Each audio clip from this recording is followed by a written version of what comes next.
Good morning. Welcome in. McElroy and Cubelic in the morning. Live from the studios here in Birmingham, Alabama, Tuesday, September 17th.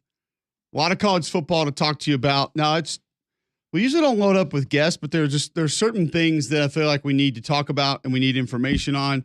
Dusty Dvorak was so good in the summer talking about this Oklahoma-Tennessee game. I wanted to get him back now that it's here and have a conversation with him about it. So he'll join us a little bit later in the show today, get his thoughts on that, just kind of where it is. Andy Staples, we need to talk about the Florida situation. We didn't spend a lot of time on that yesterday, a little bit with Paul, just kind of talking about where they are, what they're waiting for, what's going to happen if they make the move, when they make the move. Andy Staples helped us break that down. Rusty Mansell is going to give us Georgia injury information, 9 o'clock. We need to know about that because that's a national championship contender. That might be a little bit different, as Greg said, with how banged up they are. Because Greg had them last week, and he saw them in person, talked to the coaching staff just about how concerning some of it is. And man, it's a big portion of the portal era, Greg, kind of where we are. There are a lot of teams, if you lose a guy, it's going to be a lot different than it was 3 years ago, 5 years ago, because you're much more human with what might be next as opposed to what you were when guys couldn't go to the transfer portal because they weren't starting the first day of fall camp. Yeah, I mean, I think that's a lot trickier too because you get young in a hurry. I mean, you're starting to rely on freshmen and sophomores, and while your freshmen and sophomores might be 4 or 5-star players, it doesn't matter. I mean, they're still freshmen or sophomores. They might, in time, end up becoming first-round picks. But the last thing you want to do is be relying on those guys in a critical game, critical situation against a quality opponent. So, yeah, I mean, I think Georgia's more human than they've ever been right now in their depth. And frankly, I think their starters are good. I don't know if they're anywhere near as good as they were 2-3 years ago, but starters are good, but the drop-off is fairly significant, and it drops off pretty quick. Where we are right now, Greg, because it's a little bit interesting to see kind of some of the separation. And if you looked at kind of the tiers of college football that we talked about going into the season, and maybe how I don't want to go into how they may have potentially broken off yet, but where it appears as though we're going. Do you feel right now, after 3 weeks of college football, that the playoff is going to be more competitive or less competitive? It'll be competitive in the playoff. Well, yeah, because you're gonna get evenly seeded matchups in the middle. I'm talking top to bottom. Like, are there going to be 3 real contenders when we get there, or are there going to be 7 or 8? I think it depends a lot on how healthy you stay. I mean, I think we're going to be in a situation where you have a top 2 or 3, probably the top 3 seeds will be really good. And then you're going to have teams like 4 will be average, 5 will be good, 6 will be good, 7 will be good, 9 will be good, and 11 will be good. I mean, that's kind of so I think it matches up pretty well. I think about half the field will be good enough to win it. The G5 team will get killed. They're going to probably force a second Big 12 or a second ACC team in. That won't end well for them. Probably force 4 Big 10 teams in. The 4th Big 10 team won't end well.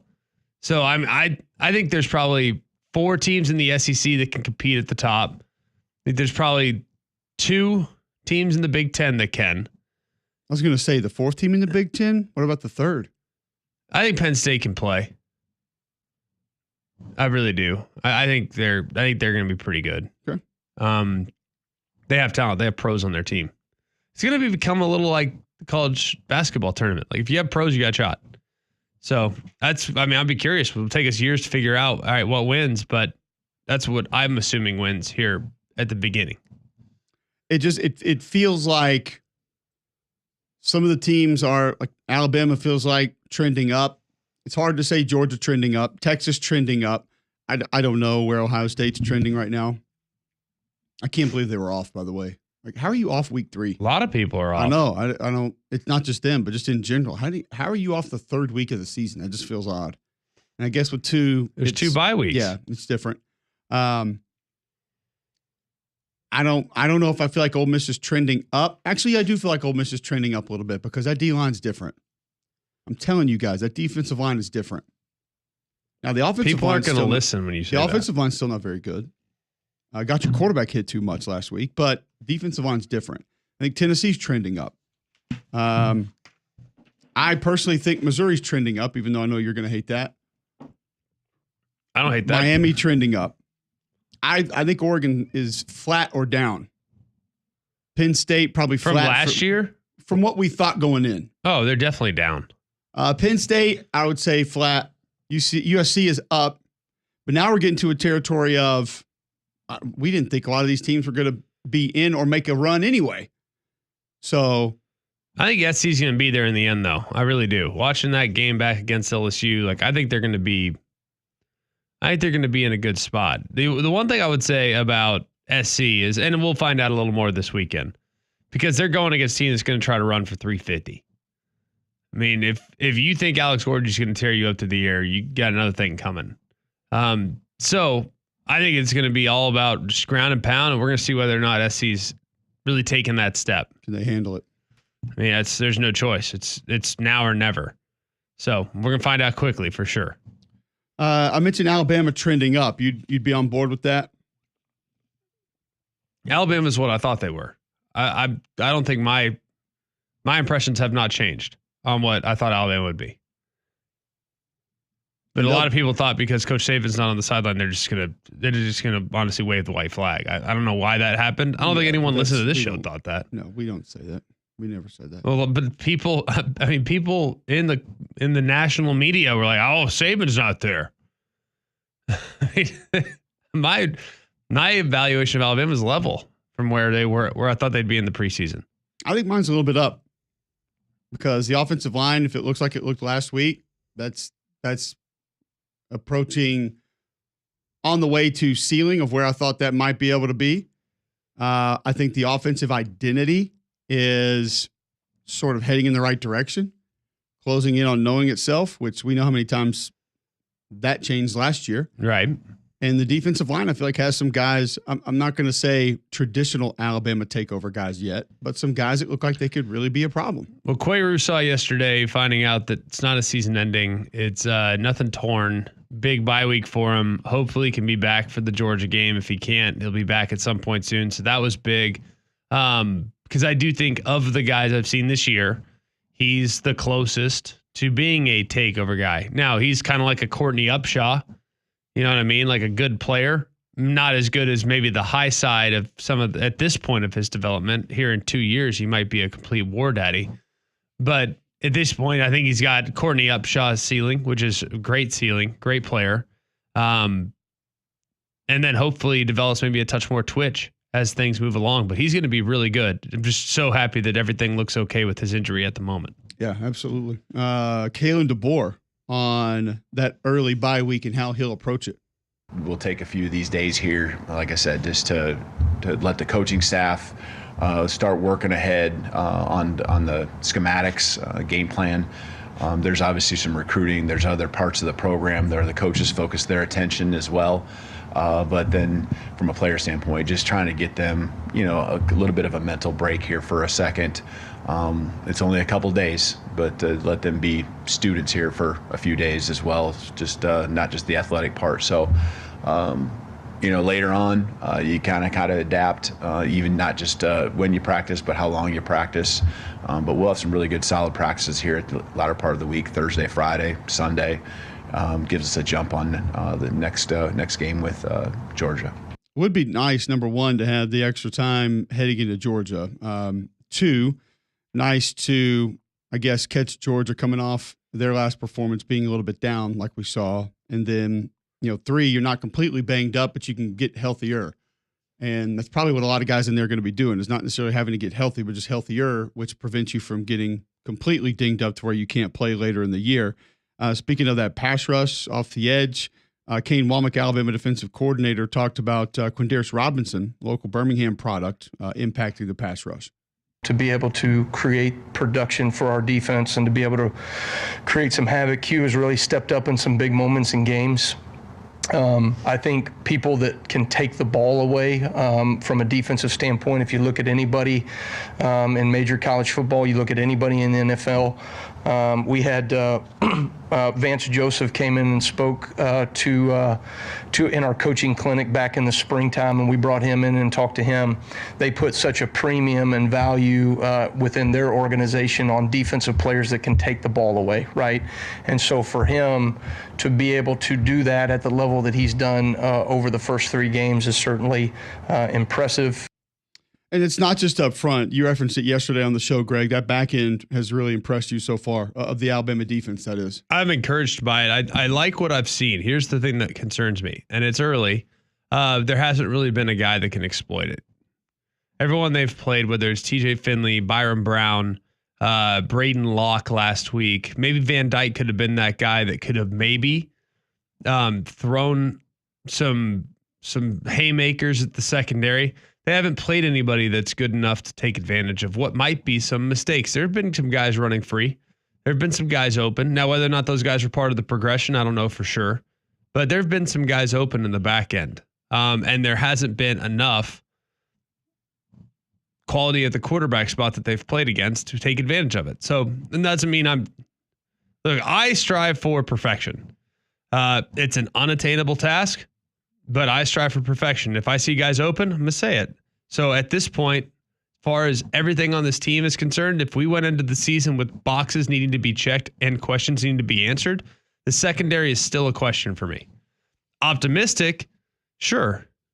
Cautiously optimistic, absolutely. Impressed by what I've seen from a talent standpoint from the freshmen, 100%. But I think there is some discipline thing that I'm a little concerned about and making sure guys stay covered and not allow some busts and some guys to get free. At least there's not a 19 back there. Your HVAC system, one of your largest investments in this time of year, it's constantly being pushed to the extreme. You can trust a Train Home Comfort system to give you reliability and peace of mind day in, day out for years to come. Visit Train.com to find a comfort specialist near you. And remember, it's hard to stop a train. All right, when we come back, a lot more to get to. We'll hear from a couple other coaches, Hugh Freeze on his quarterback situation and more. Andy Staples in about 20 minutes right here on Jocks 94.5.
All right, welcome back in. McElroy and Cubelic in the morning. Appreciate you guys tuning in.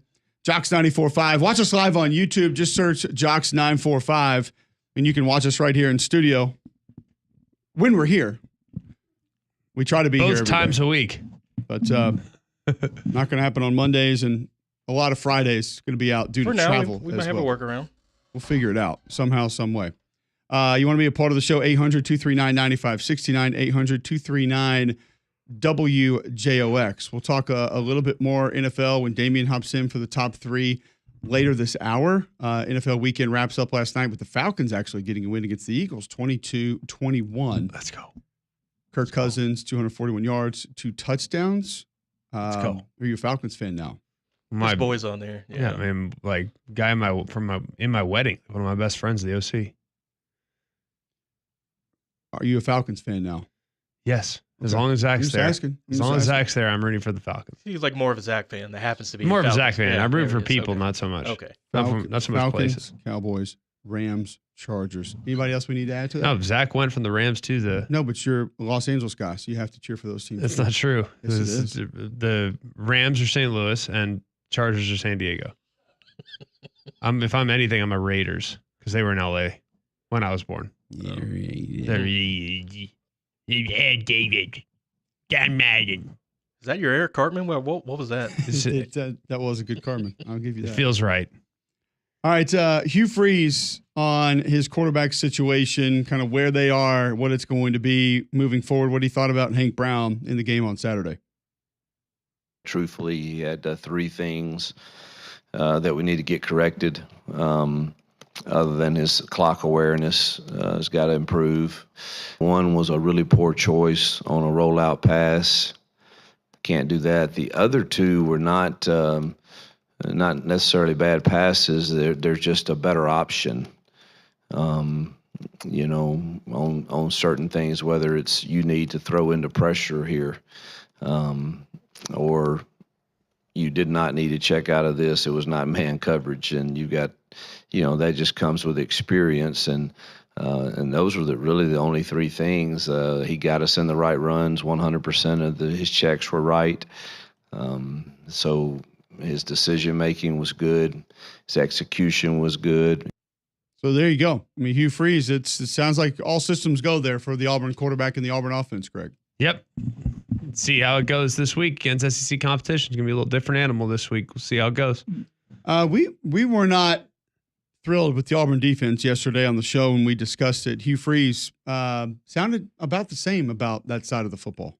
I thought we looked sluggish, whether it was the wet field or turf or too much workload. Dom got me all the stats from last week on what all of our GPS stuff says on our workload, and it was heavier, probably because we chose to practice in a manner that we let the play go on and on with a quarterback running around, and it looked like we were tired. I thought we played slow and not very disciplined, too many penalties, and we're not playing with poise.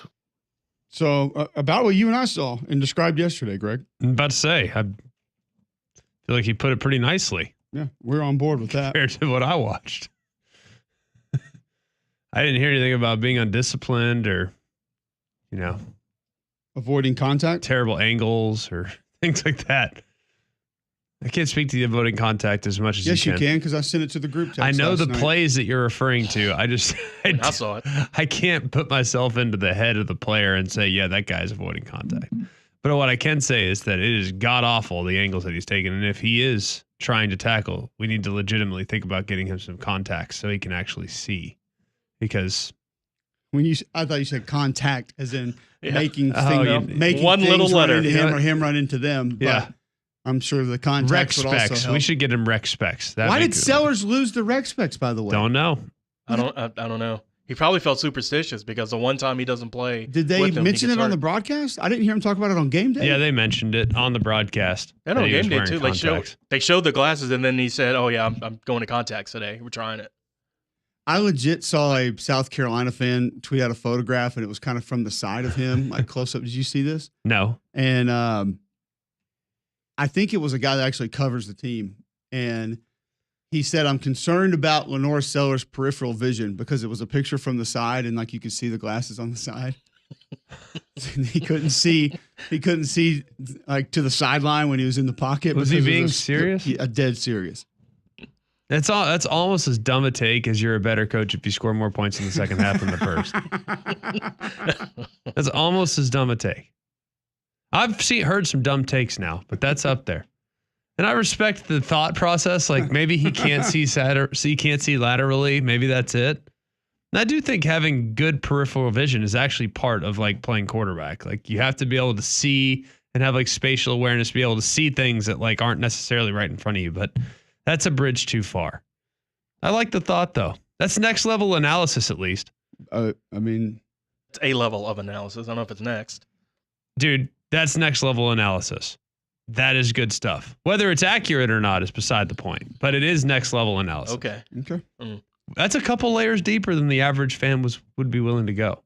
Most people would just say the officials stink, and that's why they lost. Or put in the backup. Yeah. Yeah.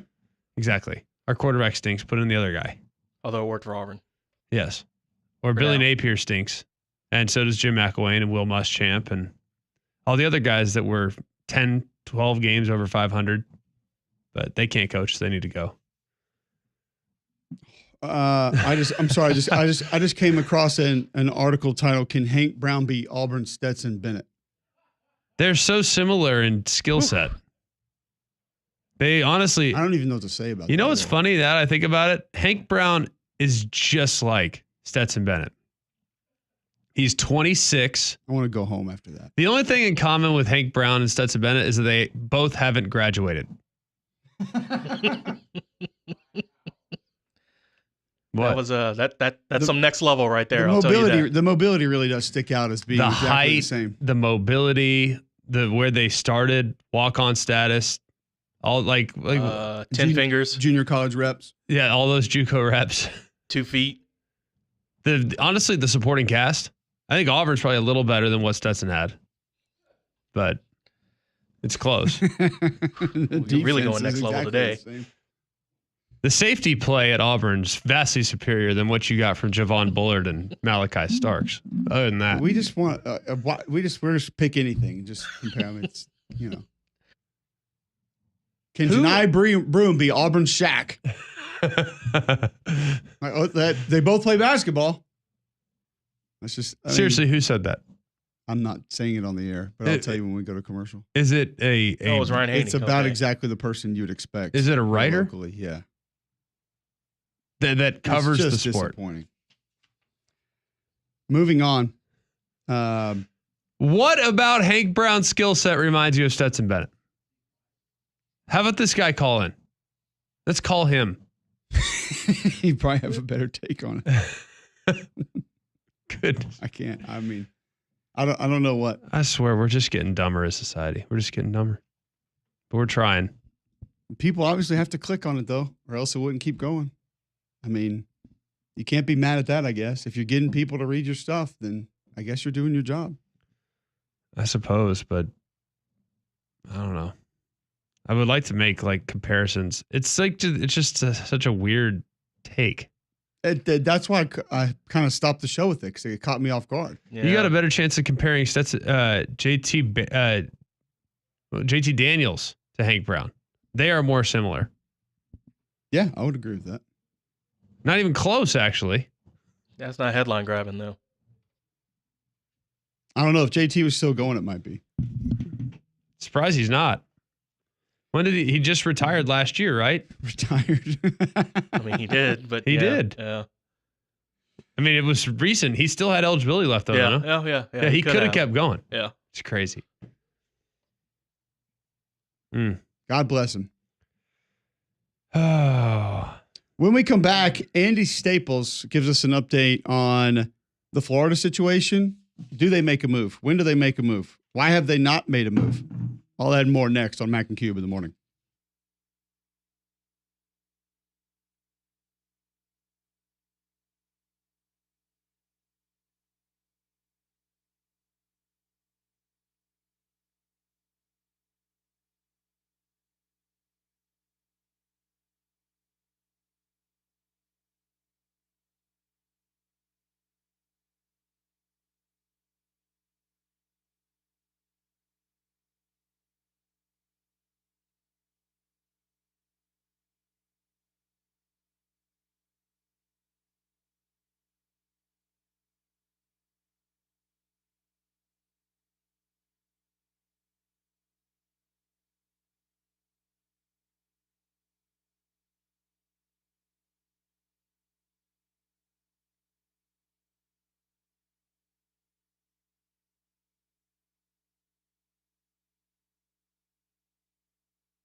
All right, welcome back in. McElroy and Cubelic in the morning. I feel like we're going now. We got, is that 9 Inch Nails? This is Fuel. Close. Safe. I mean, back nails. then it was all the same. More or less, right? Yeah. You had Motorhead. I feel like they're on. Oh, yeah, this is Motorhead. Thing. That's right. Whatever. Yeah. Give me another one back then. Pantera. Well, maybe. a Let's little go before 3 Days that. Grace. I don't even know what they have. What's one of theirs? Papa Roach? That's about the same. Yeah. Yeah, okay. Hang on. What about It's like 90s What about hard rock. Chevelle? There was either a lot of separation. Chevelle? Actually, 90s hard, like late Chevelle's 90s, kind of early yeah. 2000s hard rock was basically current SEC football. You either really separated yourself Yeah. and you were very unique and everyone knew you were really good, or all the other Or your songs Creed. sounded the same. Everything was Linkin Park without the rap. And you lost to Toledo. Yeah. Linkin Park without the rap. That's what it was. Or you're switching quarterbacks. Oh, Well, yeah. like, Yeah. When you're Weezer, I guess. I wouldn't go hard. No, but they're rock. separating. No, they're not hard rock, I guess. Yeah. Weezer was pretty fire though. They've had a good run. That. God, you would say that. Tell me That they is haven't had a on good run. brand for you. They are 22, 23 years into It is right in your to lane. their career. That is like been a a good a run. Montana Fouch change up that you are sitting on. Don't even have to deal with the fastball. Done. No riser for me. Right in there for you. You mad? You're welcome. I don't know why I you're have so bad mad news about for it. you based on something you stated in the last segment of the show. And I just feel like the state of Alabama needs to be aware of this. I checked the numbers. This year's Hugh Freeze Auburn team, 76 points in the first half, 56 in the second half. Where's my article about how he's not a good football coach? I'm waiting. Hadn't seen one yet. Well, the collective hasn't signed off on the article yet. Got it. Speaking of, you can get a good deal in the first half or the second half. Bill Smith Buick GMC. Good Take try. the short drive up by You 65. made the most of that rollout. Doesn't matter. You can buy a car in the first quarter, second quarter, third quarter, the fourth quarter, and that's January, February, March, April. You know, the quarters of the year, guys. Not like the quarters of the game. You're going to get a great deal no matter what. You're going to also probably go and become a repeat customer. When you're a repeat customer, you're going to be real pleased with the experience that you have with Andy Cole and Jonathan Yeager. It's amazing, man. To go up there, go above and beyond to make sure things are taken care of for you. I actually just had my car in for service. The service department, Scott Wren and Company, they do a great job as well. Really appreciate those guys. Always keeping my car in top order for sure. Go see them off I-65, exit 310, Highway 31. Go get yourself a GMC Sierra 1500 SLT 4x4 X31 loaded. It's more than $12,500 off the sticker price. You can get it for $55,110. That is out the door. Really, really good deal there. Bill Smith Buick GMC. You can also shop online at BillSmithBuickGMC.com. It's Bill Smith Buick GMC. We are professional grade. Andy Staples of the On3 Sports Network podcast now with Ari Wasserman again. Are you going to give Ari a hard time for his wife entering their baby in the Baby of the Year competition? No, because that Liv's the cutest baby in the world. I mean, she's going to win. Okay. I'm pretty sure. Also, Greg's Dallas is showing with that Pantera reference. A couple early I've heard it a couple 2000s times in Stars games. rock bands that y'all missed. Breaking Benjamin. Yeah. Right there. Godsmack. That's a good one. Godsmack's a good one. Chevelle, I thought was a good one, and I didn't feel like I got the response that I was hoping The for. Red is a great song. The You and I Red. might be the only people who heard it. Not enough hits. Did you feel Who like cares? my early 2000s rock versus today's SEC football comp was a good one? I do. Now, like 9 Inch Nails, I consider probably late 90s rock, but I am curious, fair. Cole, when in the rare occasions where the offensive linemen were allowed to pick the music in the weight room, was 9 Inch Nails as part of that playlist? No, but also we were never allowed to pick any music in the weight room, which would have been fun.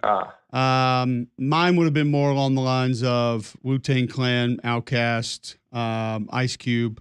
So all of the something other in there. things that were already being played in the weight room. Yes, Got it. exactly. There's so Mine many wouldn't good have ones changed from much. back then. 3 Doors Down, Fuel, Puddle of Mud. There's so many of them. Saliva. that was an I think oxymoron. what you right just there. said, all the same. Wow. I'm just going Hooba Stank, Breaking Bad, Buck Cherry. There's so many. They had hits. Okay. The best part about those 90s rock concerts, 3 Days Grace, is golly. you would get like 7 of those bands and then the headliner because they were all Oh, the of course. same. Yeah. just Still let kind them of. all go. I went to one of those in Atlanta in 1999. It was like half of the people Greg just mentioned. Yes, because they all had one good song, and then you'd get the headliner, and then you would go. All right, we've got to talk to you about Florida first and foremost. Let's kind of get that out of the way. I listened to you guys last 2 Saturdays ago and this past Saturday, and you referenced it both times, just kind of about where Florida is. And I've heard a lot of different people talking about why this decision has not been made, but I'm interested in your opinion now that it wasn't made Sunday or yesterday. Why has Florida decided to wait and sort of stand pat on Billy Napier? I think the decision's been made. I think they're trying to figure some other stuff out. Because remember, it's not just Billy Napier. They have to decide when they go after a new coach, who is going to go after a new coach? Is it going to be a different athletic director than Scott Strickland? Is it going to be Scott Strickland stays the athletic director, but you have, donors and other folks making the coaching hire? Because remember, it's not common for an SEC athletic director to be allowed to hire 3 head football coaches as long as one didn't go, leave for a better job. And that's not the case here. So that's the question. And there's also the matter of stuff that you didn't have to think about 10 years ago, because Florida's only played 3 games.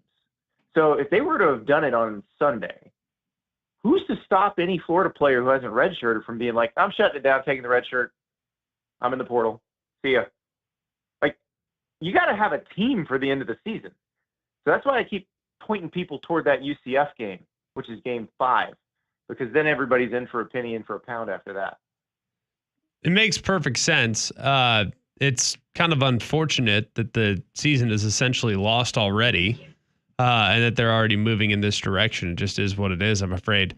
But when you look at the possible hires that could be coming, because there's really no point in talking about what can he do to save his job. Like, it seems like it's already done. They've already raised the money, and it's probably going to be after this week. And the bye week being the next week after that makes sense, coming a week from today or week from yesterday or whenever it actually goes down. Who do you think they're going to go after? Well, I think everybody wants Lane Kiffin. I think that's the top choice. But my thing is, would Lane Kiffin want the job? He's got a really good job right now. He's got a great situation at Ole Miss where he basically runs the place. And Florida has to prove to whoever it is that they may be looking at that they're not dysfunctional and that they have some leadership, and that the coach is going to have a setup with, an NIL structure. And because remember, Florida hasn't exactly covered itself in glory on the NIL front either. So they've got to figure all that out and get it in order so that they can then present it to whoever it is that they're going after, whether that's Lane Kiffin, Eli Drinkwitz, any of these folks that are going to be the big names. You got to show them that you can be a better situation, or at least as good of a situation as they have now. And right now they can't show that. Andy, you brought up one thing on your podcast, and Andy Staples joining us of the On3 Sports Network. You can find his work there at on3sports.com, or listen to his podcasts multiple times a week. And especially the late Saturday night podcast is always what I go to on Sunday mornings. The playoff era and how this will impact coaching searches. And I think you almost surprised yourself when you brought it up. And I kind of felt you saying, holy hell, I haven't thought about this. Like, this is going to change everything. Mm-hmm. Now that you've been able to marinate on it for a minute, how is this going to change coaching searches and coaching changes? Well, those 2 names I just mentioned, let's assume they're even interested. And I don't know that. So I don't want fans of those teams just going crazy on me. I'm just saying that's who Florida's probably going to at least look at first. Eli Drinkwitz, and Missouri, Lane Kiffin and Ole Miss, good chance both of them make the playoffs.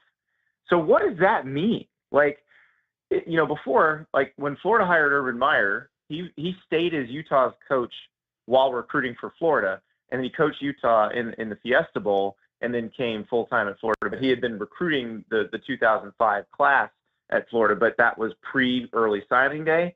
That was pre-12-team playoff. That was pre-transfer portal window. And all of that stuff matters now. And so if you're a team, and this is not just Florida, this is any team that's considering changing coaches this year and looking at somebody who might be in the playoff, I don't know when you're going to get them. And also, what's your roster going to look like? Because anybody who fires their coach can reasonably expect a lot of their players to hit the portal. The problem is, if you don't get somebody until late December, early January, a lot of the players you could get out of the portal have already picked their school. And unless you just tamper like crazy in the spring portal, you're not going to be able to make any of that up. So that's the problem. And I had somebody pose this to me yesterday, and I thought this was interesting too. What if you hired a GM, like a personnel guy, and that person worked with your NIL outfit, and it was somebody who, you thought would be attractive to whatever coach you were pursuing, and they just try to build a roster for you before the coach. I mean, it's a very NFL model. It's like the NFL model where they keep the GM but fire the coach. And I mean, I guess that's something you could possibly try. Oh, like essentially kind of a football only FU coach. Oh, yeah. Yeah. But we know, Andy, a lot of these coaches have all the leverage, and they come in and they say, only my people. No one's going to tell me what to do. And that's where we're running into some problems. You ask. If, let's say you're a potential GM in Florida or some other school that's about to fire its coach calls you. I mean, your first question is going to be, who am I answering to? Yeah. And am I getting fired as soon as you hire the new guy? Like, it's not a great situation any way you slice it. Well, is this that good a job? I guess that's my big question. Like, it's experienced the highest highs with Urban Meyer and Steve Spurrier, but they've had a quick trigger on a lot of other guys. And I've kind of talked about this, man, whether it was how they did Muschamp, as second thing started to get a little shaky out the door. McElroy goes to 2 SEC titles. Second things get a little shaky out the door.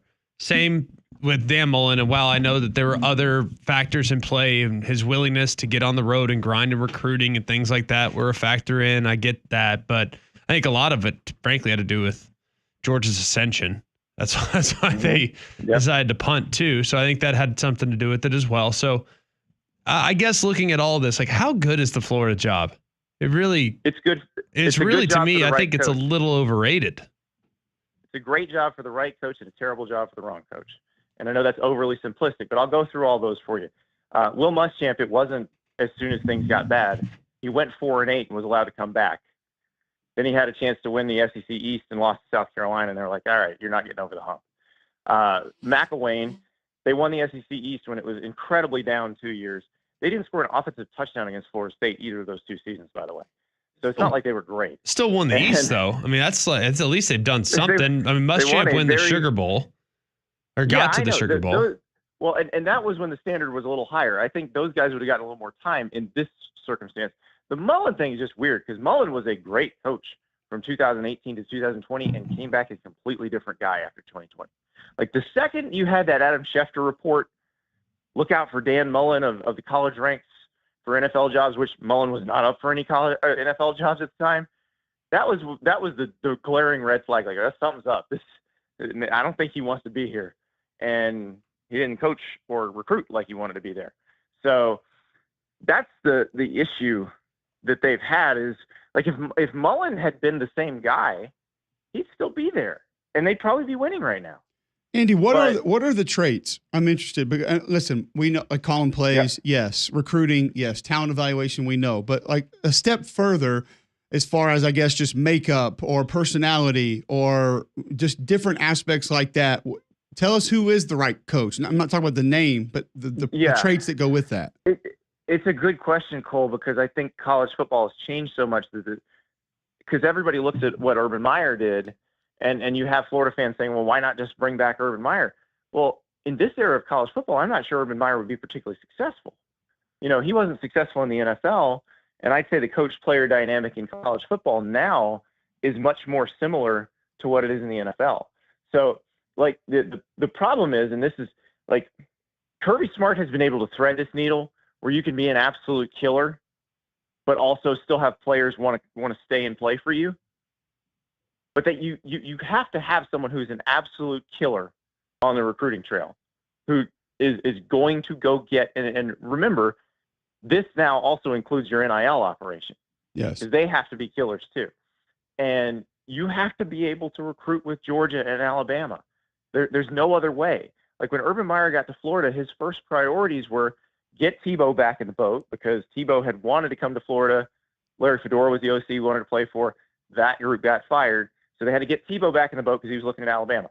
Like, go get Percy Harvin, go get Brandon Spikes. And it took, that was his first full cycle recruiting class there. You look at Greg, you look at your head coach, Nick Saban, that 2008 class, the first full cycle class that he had, maybe the greatest recruiting class of all time. Like, that's the kind of person you have to be. You have to come in and say, we are going to load this roster up. And then you've got to be a very good in-game coach. Steve Spurrier, he saw the matrix from the sideline, called plays in ways that nobody else could. And I think that's the key. And I don't know who that person is, because everybody wants Lane Kiffin. Does Lane Kiffin recruit out of high school well enough to have that roster stocked year after year after year the way Georgia does? And Greg, I think you made the right point, though. A lot of this is also Georgia's ascension, because you are going to be compared against your rival. It's sort of like when Gus was at Auburn, he was always compared against Nick Saban. It makes it different because it makes it where it looks like you're not doing the job well enough, but it may be this other guy is just keeping you down. I have one more for you quickly, because Greg kind of brought it up in the direction that you're headed right now. I was in the studio yesterday and we were kind of kicking this around, talking about different names, and Eli's name came up, and they kind of started going back and forth on it. And I said, well, hold on a second. I said, I would never say that Florida is not a better job, but I want to ask you this question right now as it pertains to Missouri, because you brought up NIL collective. Yep. I know where you're going with You've this. gone way past a lot of other people who cover the sport and being able to understand all of it. Where is the better situation right now, Missouri or Florida? For that? For NIL? For all of Missouri. it, for everything, but that is a big part of it, like you stated before, and it's included. I don't know that all of it's better at Missouri, but the NIL part's definitely better at Missouri because the freaking legislature worked with Eli Drinkwitz. He got the government involved. Right. That was my response yesterday. I was like, this guy's got situation. government in on it. Yes, absolutely. And that people have to consider that. And I don't think people think about that. They're like, oh, Florida, sunshine, lots of good players in the state, blah, blah, blah. Well, the state's not going to bend over backward for you at Florida because they also need to help Florida State. Miami's a private school, but obviously there's donors and people who have influence in the political sphere. UCF and USF want to be helped too. So it's not like that in Florida. You have a different situation. But no, that's absolutely something. And one thing I will say that the Florida people need to hear. Oh boy. Not the fans, but the administrators. Oh boy. The phrase "it's Florida" just needs to be retired. It's incredibly arrogant because that's really what they've been thinking for the past 25 years. Like, it's Florida. Why wouldn't you want to coach there? Why wouldn't you want to play there? It's Florida. Just saying it's Florida doesn't mean anything. I get it. It's sunny. I live here. I really like it here. I went to school there. But you can't say that because it's Alabama is better right now. It's Georgia is better right now. Like, you got to work for it. You can't just be like, we were good. Steve Spurrier was good. Urban Meyer was good. You have to work for it. And I don't think Florida's been working for it for 20 years. Andy, great stuff. We really appreciate the time. Love visiting with you, and we'll do it again soon. Thank you. There you go. Andy Staples of the On3 Sports Network joining us on the Buyers Right Hotline. Good stuff there. It's kind of around all of it involved with the Florida job, what's going to happen, what's going to be next. So we'll continue discussing that, get to our top three right after this on Mac and Cube in the morning.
All right, welcome back in.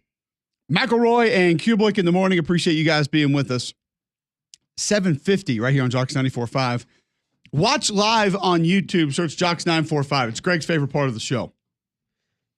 He wants you to see him every morning. I'm so done with it. Hey, Nate! Just because you have to take a shower? 2 reasons. One, I have to take a shower. And 2, it makes me work in a black hole. I like looking out and seeing beautiful West Birmingham. Was that puddle of mud? I like seeing the Great Lady. 3 days grace. Yes. They're all the same. Pretty much. By the way, Russell Terry, we see your tweet. 9 Inch Nails and Allman Brothers, basically the same. Not reading the rest, but yes, you're right on board. Gotcha. Thanks for that. Top 3 Mondays, Tuesdays stays with the NFL. Damien, we wrapped it up last night. What's on tap for our top 3 today? Takeaway number 1. I just want to get y'all's thoughts. The Carolina Panthers I hadn't seen much, but I'll let made you know. the move from Bryce Young to Andy Dalton for this week. Is Bryce I'll just tell you guys this really quick. In the very minimal amount of time that I drove around Charlotte, North Carolina in the last 48 hours, local sports radio is all in on Bryce Young being out. They've had it. They're done. I don't know how. What about the Red Rifle, though? My guy's back. Let me just say this. I'm done with that college football. I'm going straight NFL. Zach Robinson, Red Rifle, same division, and my boy Bake May. And your Bengals are wearing white uniforms? They're the Bungles, and they're 0-2. It's okay. Yeah. You can have them. Just a little adversity. I'm a Jets guy. Jets won. Yeah, unfortunately. So when you take a quarterback that early in the draft and you play him that early in his career, you're building for the future, essentially, right? Yes. You would think. Would you agree that one of 2 things happens if you continue to play Bryce Young? 1, he plays you into the number 1 pick. Or 2, he plays his way into being a good starter at some point. You would think. Mm-hmm. That's the reason I'd go against it. If you want to be competitive now, Andy Dalton may give you a better chance. Actually, we don't even know that. Hank Brown may give him a better chance. We don't know. Oh, we know that would, yeah. But we do know that Bryce Young could do one of 2 things. And the number 1 pick feels likely, but playing his way into the full-time starter also feels like a chance. So I'd leave him in. That sounds great and all, except you work for a billionaire owner that's crazy and will fire Canales in about 2 seconds. Right. If he goes 2-14 or 3-13 or whatever the heck their record might be. Look, I love Bryce to death. Have really enjoyed getting to know him since he arrived in Tuscaloosa. Have strongly supported him and how he's played up until this year. Because I felt like last year was dealt a bit of a bad hand. Guys are running open, man. The guys are running open, you're not hitting them. And in the NFL, you got to hit guys that are open because they don't get open very often. So I understand. And hey, maybe he just needs a couple games, just kind of sit back, cool down, get his confidence back in practice, and come back out. But he's not the same guy that was in Tuscaloosa. He's not. Like, the guy's missing bubbles. Like, no, the one little ball in the flat that he ball in the flat to Thielen. He's got bad. I was just Thielen. You got Thielen on a deep angle pylon throw. It's a touchdown. It's a touchdown. Like, no one within 15 yards of him, and Bryce doesn't see it. And that's not him. Like, we've all watched a lot of Bryce Young football. All of us in this room, everyone listening to this show, we've seen Bryce play a lot of football, more than most, I would say. And he's just not playing good. So it's understandable. It needs to happen, and sometimes you just need a little reset. It is what it is. It's all Bryce's fault because it's not the coaching, because the Panthers have scored more in the second half in both games than the first. Oh, boy. Well. So, good coaching, bad quarterback. Correct. That's what it is, right? That's why everyone in Charlotte's all up in arms. Here's what we don't know. Does that theory apply to quarterbacks? Or is it just coaches? Oh. I haven't seen an article on that yet, so we'll wait. And side note, the Hank Brown and Stetson Bennett comparison earlier. What? Just thinks it's a little strange. Yeah. It's a little strange. I know one way it's very similar. They're both coaches on the field. But no, I do want to know, do you think Bryce actually, is still a starter? I'm not going to say Stetson didn't really qualify that way. No. But that's me. Stetson, not a coach on the field. You want to coach on the field? No. I'm not sure he could tie his shoes. But he's sneaky fast, though. No, he in fact is not that either. He is sneaky fast. All I think he's just fast, actually. Deceptively fast. You don't realize how quick he's on you until he's on you. All right. What else do you got? Hurry. No, I was going to ask if you thought that Bryce Young was still a starter in the NFL. Do you still think that he could be a quality starter? It's very early. I'm not going to rule it out on him. Like Greg said, he's not the same guy. And sometimes you just need a new situation. And it helps to have a little more assistance around you. Yes. So I will say that. I think he can be. I think he just has to get stronger, like physically stronger. And look, he goes down in first contact a lot. And in the NFL, you're going to get hit like half the time. It's really hard. He has to get physically stronger. I'm not saying you need to bulk up and get all jacked up, but he has to physically get bigger to withstand some of the pressures so it doesn't throw off his accuracy as much. Well, Damian, you missed the biggest NFL takeaway of the weekend. This just for Greg. We won our fantasy game 151-100. Let's go. Greg? Beat down. Nerd.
All right, welcome back in. McElroy and Cubelic in the morning, 8 a.m. Hour number 2 underway right here on Jocks 94.5. Listen online, jocksfm.com. The app is in your app store, iPhone, Android. You can download that for free. Listen on the go, and make sure you go watch Greg on YouTube. Search Jocks 945. He wants you there to be able to tune in. Andy Bertram joins us every Tuesday to discuss the Auburn Tigers, thanks to our friends at Craneworks. Lift it, load it, grade it, grind it, move it, haul it, rig it, dig it, crane works, rental works, yeah! The big dog's got it. The voice of the Auburn Tigers, Andy Burcham, on Mac and Cube in the Morning is brought to you by Craneworks. Lifted, buy and rented, the big dog's got it. Now, Andy Burcham. Andy, always great to have you in. Change at quarterback for Auburn. The offense looked efficient. What were your takeaways from Saturday seeing Hank Brown run the show? Yeah, I thought it was a step forward for the offense. I thought it was a good debut for Hank. It wasn't a perfect debut. He will tell you that. Hugh Freeze will tell you that. It was a decision that was not made lightly by the head coach. I think it took basically all week for him to pull that trigger and make that move at the quarterback spot. But I thought, he was efficient. I mean, 14, he was 17 of 25, 235 yards, 4 touchdowns, no interceptions, had a couple drops, a couple reads that weren't the best thing. The one thing that Coach Freeze talked about on Tiger Talk last night is that every check he made into runs was right on the money, was the right decision there. And I think that pleased the head coach, and now it gets a whole lot tougher starting this Saturday against Arkansas. He's very accurate. You could tell that. But how do we feel about his mobility or lack thereof? And it's okay. You can live without being super mobile. That's just plenty of guys that have. But he does have more statuesque play than most guys in the modern era. So how would you assess that mobility, knowing the pass rush is going to improve and the offensive line has been a bit of a headache this year? I think that was one of the reasons that perhaps it took as long to make the move, because Peyton Thorne was surprisingly efficient as a running at quarterback for Auburn, better than I think all of us thought he would be. And so that is a part of the game that is really not there for Auburn with Hank Brown. Now, we haven't seen Hank run yet, but there's no question that of the two, that Peyton Thorne is the better runner. So that does change your offense a little bit. But I think he feels, the head coach feels, that he had to make that move just because of the passing game and the decisions being made. But there's no question that it does change the offense a bit because he is not the runner that Peyton Thorne is. Andy Burcham joining us on the Buyers Right Hotline. He's with us each and every Monday thanks to Craneworks, talking Auburn football. Coach Freeze also sounded disappointed in the defense, Andy, and not the aspects that you want to see a coach disappointed in. When you talk about effort and angles and things like that, they're easily correctable sometimes, but also at times can be habits that don't go away. How does Coach Freeze repair some of his disappointments with this Auburn defense? Well, in 2 straight games, the loss to Cal and then the win against New Mexico, defensively Auburn struggled a bit out of the gate. So how do you do that? Because by halftime in both of those games, the defense was much better for Auburn. Against Cal, it gave Auburn a chance to win that game. And against New Mexico, Auburn pulled away and gave up just 6 points in the second half. I think the concern is, out of the gate, if you're struggling against an Arkansas or an Oklahoma, certainly a Georgia, by halftime you could be so far behind that it doesn't matter at that point. Auburn's got to do something to get out of the gate better defensively. He talked about the fact that he didn't think that the effort was there. They looked a little sluggish on Saturday. So how do you fix that? I'm not sure how you fix that, other than it's addressed in practice, and you've got to have a better you've got to get off to a better start defensively. And Auburn will get tested right off the bat defensively this week. This is the best running game that Auburn will face thus far this season in Arkansas. Not only Jaquindon Jackson, but Tylen Green, who is a very mobile quarterback and a big guy. I mean, he's 6'6", 230. So that's a whole lot different than Devin Dampier was a week ago at 5'10", and a really good runner. So you better get off to a good start this week. Exactly how you do that, I'm sure has been addressed quite frequently in team meetings and practice, and he's got to get off to a good start. Hopefully a home crowd and good weather will aid Auburn in getting off to a good start defensively this week. I know they're not really in a position to be looking ahead, though. I mean, I know Oklahoma is next week, and that's one that's been circled for a lot of folks down there on the plains. This Arkansas game is one that in the first month of the season, of all the games we talked about, maybe the least amount that we've talked about. I mean, Cal and Oklahoma probably actually talked about those games more. Defensively, though, with what Arkansas has become, I think this has now become a real challenge. And the defense last week left an awful lot to be desired. So was that kind of a blip on the radar? Or do you think the defense might actually have some concerns based on how they played against New Mexico?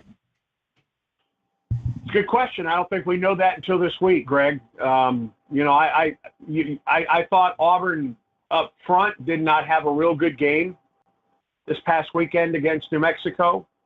And so those guys have got to be solid, at the very least solid for Auburn up front, because it's still a secondary, I wouldn't say in flux, but they're still trying to figure out personnel in the secondary. Can Lee didn't play this past week at the one cornerback spot. I expect that he will be back there to play. You look at Keontae Scott, who's still trying to come back 100%. Antonio Cott, I thought, had a decent game for Auburn at that one cornerback spot. I think that they're still trying to mix and match in the secondary. But I think they've got to get a better game up front this week against a big physical offensive line. When Hugh Freeze met with the media yesterday and talked about Arkansas, the first thing he talked about wasn't Tylen Green, who's a very good quarterback and transfer from Boise State. It wasn't Jaquindon Jackson, who leads the SEC in rushing, transfer from Utah. He talked about the guys up front. And Fernando Carmona from San Jose State, the transfer from Tennessee, Addison Nichols at center, Joshua Braun, who transferred in from Florida, Keyshawn Blackstock, a junior college transfer, and then went to Michigan State. Those are the guys that he talked about first. And then he went on to talk about Tylen Green and Jaquindon Jackson. So the thing I think that concerns him more than anything else is up front right now. And guys, we could talk about that on the other side of the ball too. I don't know if Auburn's going to have Too Tall Miller. I'd be surprised if Too Tall Miller is out there this week. And they're still, moving things around a little bit. I think they like the game that they got from Percy Lewis at left tackle last week. He talked about Braden Joyner and how well he played for Auburn at one of the guard spots, and Dylan Wade at right tackle. One thing he talked about last night at Tiger Talk with us was that he feels that Jeremiah Wright needs a blow every once in a while in the game. He needs a rest in the game. He's playing a ton of snaps at that right guard spot. So up front, to me, and listen, anytime you've ever talked Auburn and Arkansas, it's always up front, whether it's the athleticism of the defensive line for Arkansas, and regardless of the head coach, it always seems like they bring in an incredibly athletic defensive line. And what can Auburn do to stop the running game of Arkansas on the other side of the ball? Andy Burcham with us on the Buyers Right Hotline, talking Auburn football. He joins us thanks to Craneworks each Tuesday at this time. What about the usage of Malcolm Simmons? Coach Freeze mentioned that last night. Also, why do you think he made that such an emphasis, and how can he be utilized moving forward? Yeah, I think it's how often can he be utilized. I mean, not only as a talented wide receiver, but he was talking in his presser yesterday and then again last night when Brad Law asked the question, how do they use him as a return specialist as well? I think they're still searching at that punt return spot. I don't know if we'll see him at punt returner this week. I think they're looking at him at punt returner this week. When New Mexico, after Jeremiah Cobb's 66-yard kickoff return to open the ball game, then they started the pooch kick. And at one point, Micah Riley returned it about 10 yards, and then Auburn made the switch and put Malcolm Simmons in there, and Malcolm almost busted one later. And I think that just further illustrated that they need to get that. They need to get the ball in that guy's hands. So I think we may see more of Malcolm Simmons, not only as a wide receiver for Auburn, but as perhaps a returner. I'm interested to see how he is utilized moving forward. But he is one of those guys that can help you offensively and in a return specialist as well. Last question for me, Andy. Knowing that Hank Brown's your guy at the moment, is Peyton Thorne still pretty engaged based on your understanding of how things are going down? Is he available to be thrust back into the lineup if for whatever reason, Hank doesn't have his best stuff. Is that on Hugh Freeze's mind right now? I think it's certainly on Hugh Freeze's mind at the quarterback spot. From what I gather, he is very still involved and engaged. I think at one point the TV cameras, and I didn't see this in calling the game, but it was pretty apparent that during that game on Saturday, Peyton was talking with Hank on the sideline, and it wasn't just a casual conversation. It was pretty involved about, and I'm not sure exactly what it was, but yeah, I think Peyton Thorne is a guy that Auburn can go to. I don't, maybe Auburn can go to Peyton Thorne. He is available for Auburn. How often he comes into a ball game? Of course, he did not play this past week, but I think he is still very much a part of this Auburn offense at this point. Andy, we always appreciate the time. Always good stuff, and we know each and every week you're brought to us by our friends at CraneWorks. And CraneWorks is the most trusted name for crane and equipment rental in the Southeast for over 30 years. They have a fleet of cranes ranging from 2.5 tons to 500 tons. CraneWorks also offers trained and certified operators and riggers to make sure the job is done right. Locations in Birmingham, Nashville, Mobile, and now Huntsville. Visit craneworks.com for more info. Where is everyone this weekend? I will be in Oxford, Mississippi this weekend. Gregory? I will be in Raleigh, North Carolina? No, it's in Clemson. Sorry, I was trying to think to South myself, Carolina. like, yeah. All right. NC State, gentlemen, Clemson. I hope you have great calls. Be safe in your travels, all right? Thanks. Same to you, Andy. Appreciate the time. Andy Burcham joins us every Tuesday, thanks to CraneWorks, on the Buyers Right Hotline. So Coach Freeze talking about maybe some different bodies on the offensive line playing a little bit, getting a couple more skill guys involved just a little bit more. And as we said, Greg, if you're going to have a quarterback that offers a little bit less mobility, you're going to have to build some different things around that because defenses are going to play you in a different way. I said it Monday after this game was put on tape, and what I already saw New Mexico playing the run game just a little bit different because of the lack of mobility at quarterback. You have to find some different answers there. Hugh Freeze and his staff going to have to do that. We'll continue talking about it, give you our thoughts on it. There's some other SEC games that we haven't really gotten to yet, haven't had a chance to discuss, want to do that on the other side. Before we do that, I'll tell you about Game Day Men's Health. If you want to feel better, Game Day Men's Health has multiple ways that they can help. Now, if you maybe are lacking sleep, lack energy, if you feel on edge, could be the effects of low testosterone. So Game Day Men's Health is going to do this for you. Go to GameDayMen'sHealth.com right now. Sign up for a free consultation, no charge. And with that free consultation, you get a free testosterone test and a free PSA test. Multiple weight loss programs at Game Day Men's Health that they can have for you, if they want to help you drop some weight, if that's what you need to do. Helping me with my health, they can help you with yours. Mention CUBE, C-U-B-E, save 10% on any service that Game Day Men's Health offers. Low stress environment, locker room feel, not going to try to push you into any other programs or services that you don't want. And you get that no charge consultation when you go to GameDayMen'sHealth.com right now with the free testosterone and PSA test. Go to GameDayMen'sHealth.com today. That's GameDayMen'sHealth.com and sign up for yours. Maybe a little bit more Auburn, but some other games around the Southeastern Conference we haven't really touched on yet. Next on Mac and Cube in the morning.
Are you classifying this in that? It's a puddle of mud, so definitely Everything's a blur. Can I come to see? Have we ever seen Puddle of Mud and Creed in the same place at the same time? Do we not? Do we know for They sure? were probably it's at not a the same? concert. I feel like there's a little separation. Everything's a blur. Yeah, Fred Durst didn't direct the other videos. Yeah. Oh, wow. Easy. This kind of ripped when it came out. I'm not going to lie. Yeah, you're not wrong. Can you take it home? Yeah. Because it sounded like everything else. You're like, oh, hey, okay. Yeah, it was, again. Oh, the front guy's brunette, not blonde. Okay, I like him. All right, cool. Yep. If you missed it early in the show, late 90s, early 2000s rock is basically SEC football right How do you now. think the X stayed in business all this time? Played the same song. Over and They over. didn't know.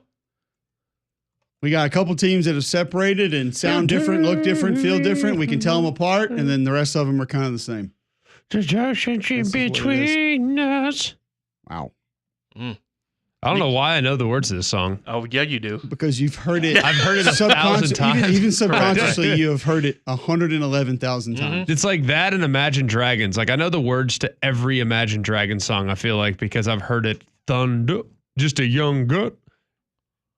I don't know if that's better I or could go worse. without that one for Yeah, the I don't know if rest that's of better the or worse. night, to be honest with Yeah, but I'm just saying, like, you just hear it. Like, I've probably heard that song 150 times. I've chosen to listen to it twice ever. But it being on in the background. That's it? Like you Maybe, chose I don't to know. keep it going. I mean, what are you hearing in the I'm saying background? you've only put that on supermarket? yourself twice? I don't know. Maybe more. I have no idea. But it's not when like it one first that's- came out, I was kind of intrigued. not really Let's like a go hear this go-to. thing I again. mean, I saw them live. They're fine. Just a young pup. in- Whatever the hell they say. I still like, I don't know. like, just a young gut. Are they performing It is at lit, halftime of the CFP championship game again? Pre-game, I think. Of course. Out there on the concourse. Makes sense. Go I mean, they yep. did have a Take a song or number something for where it. there's So, a lightning Yeah. before the thunder. That song's fire. Are they done or are they going to keep going? Call it right now. The Dragons? Yeah. ESPN they're will keep going. buying something. Yeah. The Dragons. The Dragons rip. They already used them up. I told you about my story going to see the Dragons before they were like a thing, right? My boy, Zach we go. Robinson. Here we go. Zach Robinson, OC Falcons. He's a big Imagine Dragons guy. Same night you're in the hot tub with the Jonas It's gonna Brothers? sound like the story that Will Ferrell tells his mom in Step Brothers. Like me and Sloan Kettering and Johnny Hopkins were toking that up all the time. It's kind of like that. Me, Zach Robinson, Robert Salamani, and Cam Brown. All right. They're like, hey, there's this concert at AC tonight. You want to go? I'm By the like, way, I don't know. That could have been. That was almost really Yeah, cool when you said correct, Robert yeah. Salah Alamani. I was Right. like, whoa, and then you said Cam, and I was like, oh, No. Brown. One extra syllable. ruined Robert everything. Salamani, also known as Big Bert. That was Huge like Longhorn a giant fan. roller coaster of a Correct, name. yeah. I was like, Right. oh wow, oh no, not him. We had a Poke from Oklahoma State, Zach Robinson. Mhm. We had a Longhorn, Salamani. And then we had Cam Brown, big Arkansas Razorback. And then me, member of the Tide family. Anyways, they're like, hey, dude, concert going on at AAC tonight. Let's go check it out. It's called the Dragons. I'm like, dude, what are you talking about, Dragons? They're like, dude, you're high school, Dragons. It's like, I'll go. Dude, I walk in, there's weed everywhere, there's smoke everywhere. It's like, this is insane. What kind of music are these guys? This is like before I had Spotify. It's probably 10, 12 years ago. And walk in, and it's just like, dude, it smelled bad. The whole arena smelled terrible. And the guy comes out and all of a sudden just starts banging a drum, like a gigantic drum, like the Purdue drum. Yes. He did it had been 6-7 minutes. I'm like, all right, I got to get out of here. This is freaking too weird for me. Like, I don't partake in the extracurriculars over here. And this guy is just sitting up here with long hair and shirtless, banging a drum for about 7 minutes. Next thing you know, McConaughey? he kind of looked like Matthew You McConaughey. sure it wasn't Dave Matthews? I don't know for sure. Because that feels more D&B. Dude, it was like a Dave Matthews concert, except Widespread opened. yes, it was like Dave Matthews and Widespread had a baby. And then you also had a lot of anime. It was like Dave Matthews and Widespread had a baby and did a concert at Comic-Con. And this Sounds is the like, same band that M. did Night Thunder. Shyamalan's next Yes. movie. This is so strange. Long story short, highly recommend the show. It's Okay, terrific. oh, Yeah. okay. Cut to the chase. Like these guys rip. Next thing you know, they're like our anthem on sports on ESPN like 8 years later. Did they rip or were you stoned off of secondhand smoke? It honestly did not. I was going to make a joke there about Bill Clinton, but I'm not going to do it. Did not inhale anything that night. But intentionally. I do think there was a possibility that I felt some of the effects because I just had a really terrific time. Yeah, I I did have to breathe. It was there. Yes. And I was not like climbing below the smoke like you're supposed to do in the event of a fire drill. You didn't stop, drop, and roll? Oh, yeah. Thought about it. Okay. On the floor of the American Airlines Center, not recommended. Y'all have opened up a can of worms on the Jocks text line. Oh, what do we have going?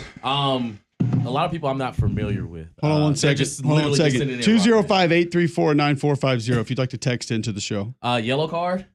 Y'all familiar with? That's Yeah, more yellow punk. card's punk. Yeah. Okay. Wow. Somebody said Confidence. Ocean Hold on a Avenue. second. Confidence from Greg McElroy there that yellow card is punk. First of all, yeah. Did not know that I you had and a the punk genre I had were- a punk phase. you did. Yes. Not that I like Where do we dressed get, where do we punk. get photographs? Was this from like Frosted Tip, G-Mac? I never had frosted tips. did not mean punk. No, that's Puddle of Mud. I had- Come on now. I had the frosted tips at one point. I never had the frosted Oh, you haven't tips. seen that picture? I'll dig that up I for you. need to see that. Your hair was blonde. Did you need frosted tips? When I was 6, it was blonde. Yeah, Yeah. it went away quick. That's wild. No, the frosted tips. We bleached our hair blonde for playoffs. Everybody Okay. on the football, and then your hair grows out. Everybody? So it Oh, does. yeah. Yes, 'Cause you were everybody. in high school, hardcore Eminem era, right? Like Eminem was going. Like everybody bleached their TRL. hair. It was like a Yeah. tradition. Okay. Like, Yeah. Unlike you, we had long We playoff shaved runs. ours. Uh-oh. Okay, member of Stand on a business, state dog. championship team, Yeah, member what's of this a week? team that lost in-state championship game. Only being played 2 on the years of high team- school football. Yeah. So Being on the team doesn't count. okay, well, I was hurt. Sorry, my bad. Yeah. Tore my ACL. Better put some Surgery on respect on Halloween. Wood. Tried If to I were play. you, I would have Tried to toughed play out. in 2 games. I would have toughed it out. Yeah. Shoot it up, Doc. With a torn ACL. Yeah. I got blonde Actually, hair now. I'm a man. junior year played every game without an ACL. So See, shoot it up. Just these like Johnny, frosted tips, just like I'm gonna Johnny go out there. Moxon. Johnny Moxon Gameplay. tried to tell Lance not to shoot it up. I didn't have to go tease Texas Tech like you did in your Hey. senior year in recruiting, and then ended up at Alabama. I play D line. I got, I'm not playing I got recruited O-line. with no full games played my senior year. Stand on business, dog. I've never used this as a plus before, but now we're gonna. I work it in there. was so good I didn't play. Did you? Oh, you were one of the first opt-outs. Yes, I did. I opted out my senior year 95. for ACL reconstruction. Wow. You're the first. Started there. He played 4 games though. There you go, Damien, right there. Show that. Oh, I remember that one. I've seen that picture. I remember that one. Yeah, I remember. I think you look good with frosted tips. It looks different. It's. It was the era. Oh my god. It was. Yeah. It definitely was. How old were you right at that age? I don't know, but it worked. How old were you at that age? It worked. We got Good Charlotte. Yeah, they're there. Yeah, okay. They Yeah. were a little Good Charlotte. softer. They're a little Yeah. kind of. The anthem. This Yeah, is they the would've- anthem. Throw all your hands They were like. I do know that No, song. they Yeah. were. They were the USC of '90s rock. They were a Yeah. little. They were like right in the middle between All like offense, the, no defense. The Yeah. alternatives and like the hardcore rockers. They didn't want it in the trenches. No. Yeah. No. Makes sense. Definitely no base. Rage Against the Machine. They're on their own Okay, level. no, That's- no, no, that's no, not- no. They're not Yeah, to different be animal. not to be included in that. No, They're that's- actually good. That's like Bear Bryant. Like, come on now. Now I will say What? all of their stuff all sounded the same. Oh, true. Yes. Like you could Hang on a almost, second. you could But- Did we almost just compare interchange Rage lyrics. Against the Machine to Bear Bryant? Yes, and Corn would this- be Nick Saban. Okay. All right, turn off the music. You don't. You're not a big. Not a I'm big fan of that absolutely done with We're this not thing. saying of all music. We're It's saying of in this the genre. conversation. We're talking about 90s and Of 2000 this rock. All genre. sounds the same. You think Limp Bizkit, Coach Saban? Limp Bizkit was like borderline rap. Like Limp Bizkit, I mean, kind of just was. It was really was. borderline. Sometimes yeah, it was. Kinda, yeah. it was just rap. It was, yeah. like, You think It was Saban's Coach on not the down field with rap. hip hop? I just have a hard time comparing like Nick Saban, To a who I rapper. know like listens to the Eagles. Yeah, but that's not the conversation. The conversation is late '90s, early 2000s rock. Who Yes. was the Nick Saban of that? And Rage Against the genre? Machine to me is not the like the goat of all goats. Neither is Limp Bizkit. of late '90s, early 2000s rock. Who is up there? Who's number one? I don't know. I'd have to probably go back and check the tape. I don't Bon keep like Jovi? a list. Bon Jovi ripped. Bon Jovi. We got Sum 41.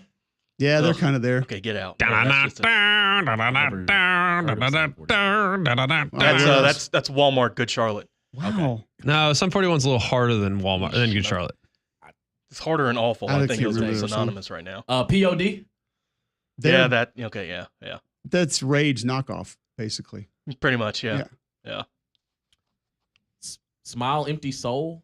Don't know that. I had one and Haven't a heard half the songs. tape. It's a waste. Never heard of them. We got some 3 Days Grace. I'm familiar with them.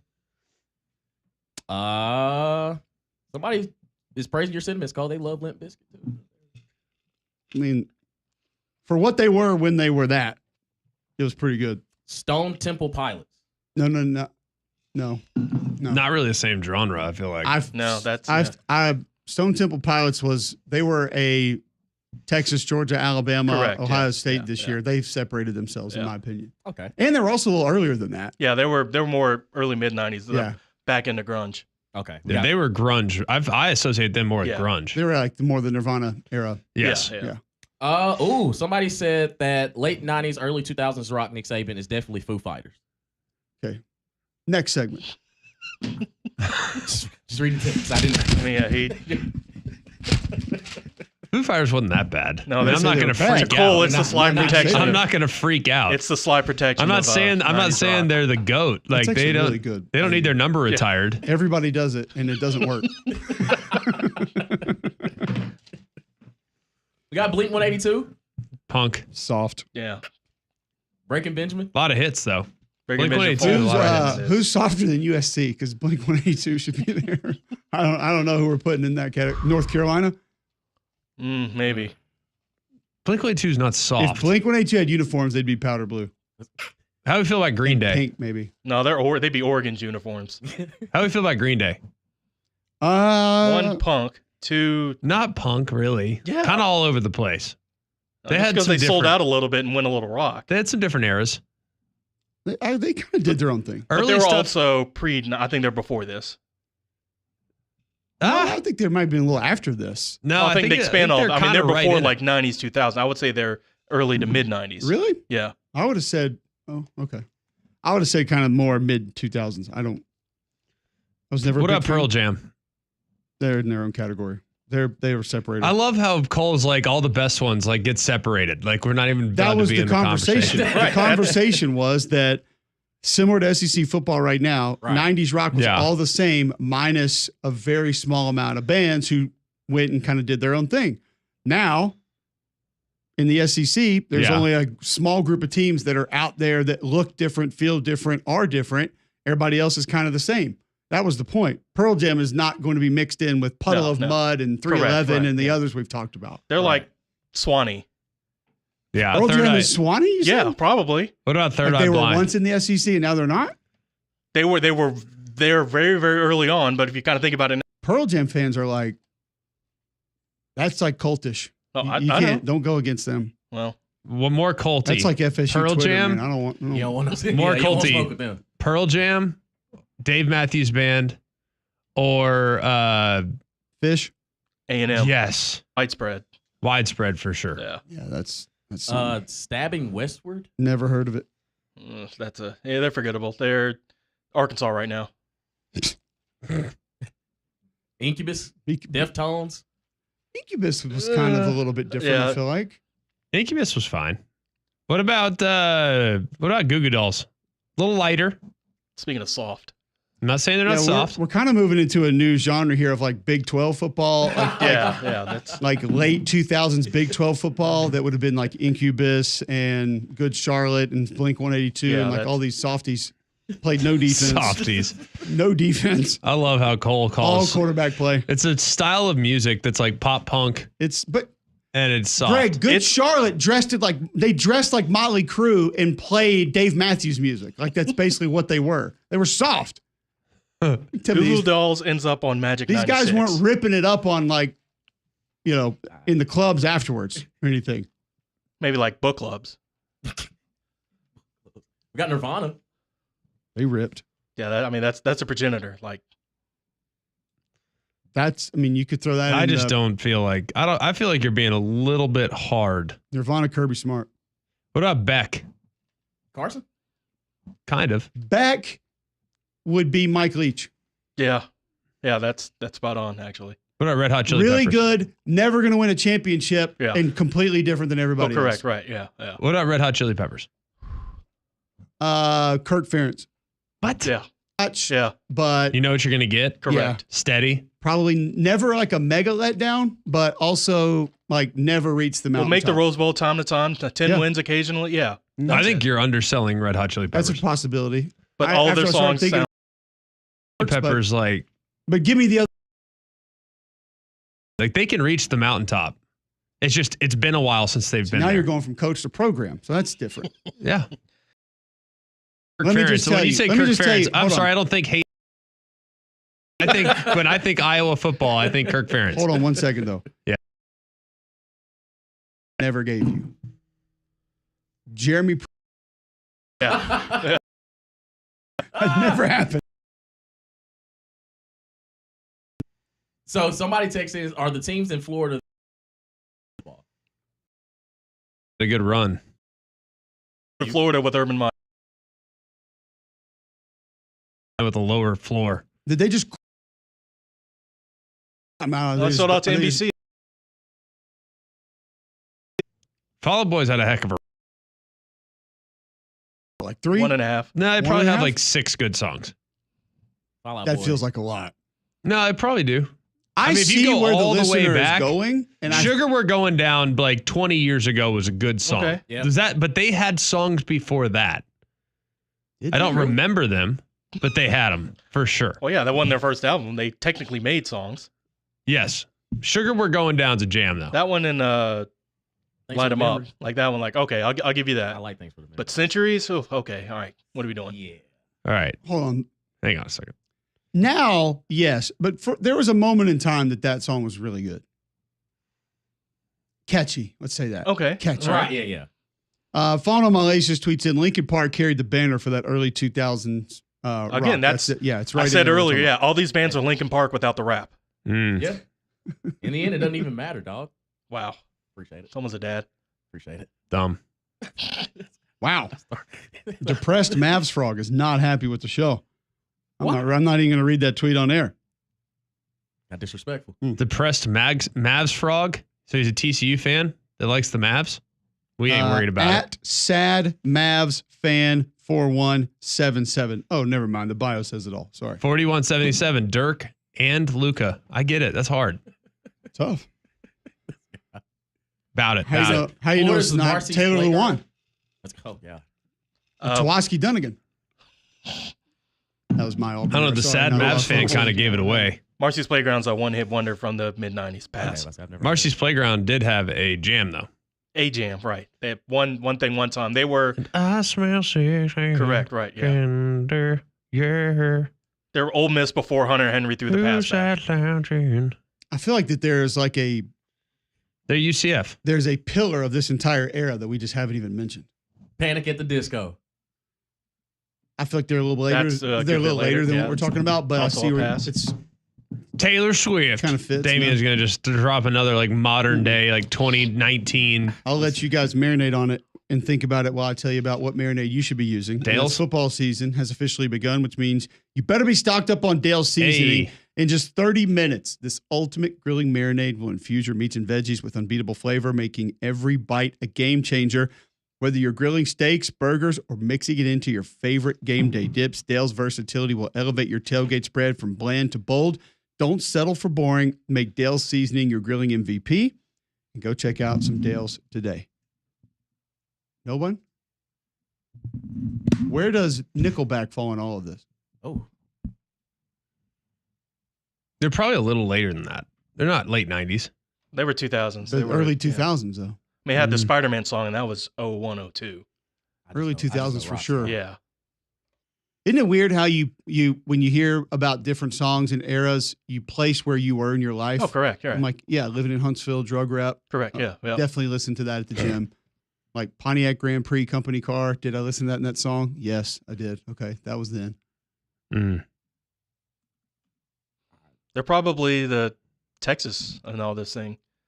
Liked them at some point, but everyone just wants to dump on them now. Never going to really get back? Yeah, probably.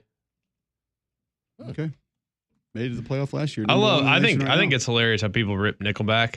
I'm not a Nickelback fan. I'm not a Nickelback fan. I'm going to be honest with you. I know a few of their songs. I don't know a lot of them. I probably know 5 songs. But I will say this.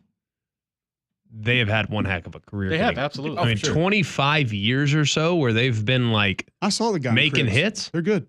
The hate is What's his name? unfounded. Kroger? Yeah. Chad Kroger? Yeah, I saw Yeah. him on Cribs. I got no problem. How with it. big was his Correct, house? It'd be fun. Long bread? A lot of space. Long bread like a baguette. We suck. We should come out with CDs. CDs in this day and age. Ooh, that's We're current. still gonna suck. Like, we're selling No, CDs. we got it. We're back. We're making people go back. Oh, yeah. We'll be back right after this on Mac and Cube in the morning.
Welcome back in. Rock Out Tuesday on Mac and Cube in the morning. 8:42 a.m. Tuesday, September 17th, right here on Jocks 94.5. Keep the feedback coming in. You can text into the show if you would like. 205-834-9450. 800-239-WJOX. Get you on the Buyers Right hotline. Tweet in at Mac and Cube. I did want to just go through some of the other SEC games that we haven't hit just yet. We mentioned Alabama 42-10 over Wisconsin yesterday. Talked a little bit about LSU and South Carolina, Greg, and watching it some more after the show yesterday, just even further impressed me with South Carolina's defense. I don't know how much you've taken a dive into it. The plan from Clayton White was awesome in this game. What they did up front, it's not just regular run stunts, but how they keyed on LSU's center and then changed up some of the run fits for their linebackers caused a lot of confusion. and I kind of went into detail on this on the podcast this week. LSU made a massive adjustment in this game, a massive adjustment. I think it's the adjustment that won the football game for them. If you watch them early, they're trying to run split zone, which is zone scheme to one side, and then you bring tight end across the line of scrimmage. And then they tried some gap scheme stuff. They tried to pin and pull. There was confusion. They couldn't run the football. And honestly, Greg, it took me a while to figure out exactly what it is. I know what it is now, but I'm not going to go into it. I'm like, are they running duo? Is this like an ISO play that they're running? So they would run essentially like a man zone scheme, but it looked like they're just sort of duck walking off the line of scrimmage, or kind of like T-board stepping off the line of scrimmage without a real assignment. And the one thing that stood out that was very different is they would lock the tackle backside. And I think the reason they were doing that is because those ends for South Carolina were screaming upfield. So Will Campbell could just extend his arms on that guy, and all of a sudden, there's a little backdoor cut. There's a little backdoor cut. And they started to hit it, and they started to hit it. It was the last play they scored a touchdown on, and it was the big run on the drive before that they had to have. And I've got it charted if I can find it here. All right, so gap scheme runs for LSU, 8 carries, 21 yards. Split zone, 4 for 31. However, the second one they ran went for 26 yards. And that was a misassignment by the South Carolina defense, so that wasn't going to get going. Then they go to this little man zone play, whatever you want to call it, which I do know was kind of just drawn up on the sideline. 12 times 90 yards, 2 touchdowns. It was a massive adjustment that I don't think a lot of folks are going to notice. And it was really cool because, I mean, this is something that you just kind of like had to do mid-game. And I'll say this right now about it. And I didn't even say this on the podcast, but I thought about it this morning when I was thinking about this game again. This is not going to be like on game day or anything like that because it's not cool and flashy and fun. This is the first for me, Greg, I know there's been other instances. This is the first instance of the iPads being massive for a football team in game. Probably. Massive, because they were able to go back this and look at it and see what the nose was doing to the center and see what the linebackers were doing. And I don't think there's not a offensive lineman in college football that could have told you how the South Carolina linebackers were playing this run game because it wasn't on tape. Clayton White's never done it before. Yeah. So this was an instance where the iPads made a massive difference in game for LSU. No, it's good. I mean, it's really good. Wouldn't even have thought of that. I thought it was more just kind of committed to the inside run. You do have some one-cut stuff where they were getting backside. It does feel like LSU's backs just don't have any burst.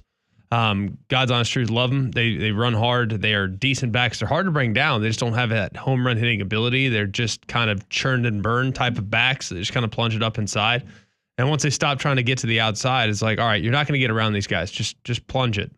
Just go and get what you can and see if you can't push the pile. And maybe we end up with 3 or 4 or 5, 6, 7 yards as opposed to bouncing at the outside and gaining 1 or losing 2.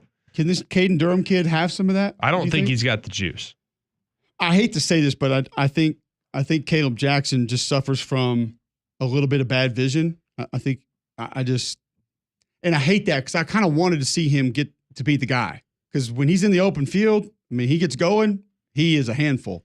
But I'm with you. They don't have a game changer tailback. They just don't. They just don't have juice. But they have a game changer quarterback and a game changer receiver. So maybe I don't know that about the receivers yet. I think they're good.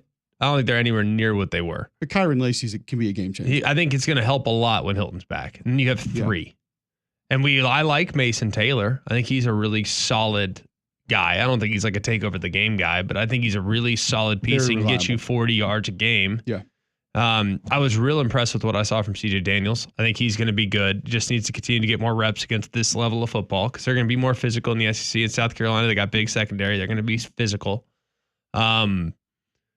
So I just think it's going to be really interesting to see kind of where this offense goes because they're going to have to develop a run game at some point, and I just don't know if they have the backs to do it. They're going to have to just be super patient with their runs. And so that was like my 2 big takeaways from this game. Number 1, I wouldn't get too far down on LSU just yet. Who's down on them? A lot of people. Who? Saying they can't run the ball, they can't protect. I mean, I don't think people understand how good this defense is. South Carolina? And the way that they were flying around on Saturday. They're going to play, well, they got A&M and Oklahoma on the schedule, but South Carolina's defense hauls you know what. Like, they fly around, man. Like it was a super impressive performance by them. It was a great plan, and they played hard. I just wouldn't be too down on them yet, and I wouldn't throw South Carolina out just yet. If they have Sellers in the lineup, I think they're dangerous, but they have to have him. I mean, Robbie's not a quarterback, so I don't. You're done if Lenore Sellers is not in. Do they have another option? Not that I know of. So yeah, that's it. They got to have him. If they have him in the lineup, and Greg has shared with you before, they don't have, the receivers are maybe not even average. But when he's in, and with the way that Dow dialed it up last week, if they can keep doing some of that stuff, they're going to be really dangerous. But we'll see. All right, back with more college football talk next.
All right, welcome back in. McElroy and Cubelic in the morning. Appreciate you guys tuning in. 8:51 a.m. Tuesday, September 17th, right here on Jocks 94.5. Missouri Boston College, 27-21. Mizzou gets to 3-0. BC goes to 2-1. Nate Noel running the stretch play. Art. Literal art. 22 for 121 in this game. They did a really nice job creating new formations, new ways to get Luther Burden the ball. 6 for 117 and a touchdown. Has your opinion on Missouri changed at all yet, Greg? No. Okay, moving on. I still like you. Act like I hate Missouri. I don't hate Missouri at all. I think they're fine. I just don't know if when we fast down on them. No, I just don't know if when we fast forward to the end of the season, they're going to be in the playoff mix. I think they got a couple losses coming. I think they're going to lose to Bama. I think they're going to lose to A&M.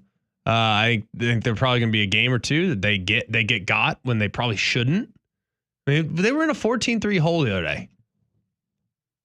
And for a little while there, it wasn't looking real promising. I think they did a great job against the run. one touchdown was literally a bad snap over the quarterback's head. I understand that. Off the hop. I'm not suggesting. Throw.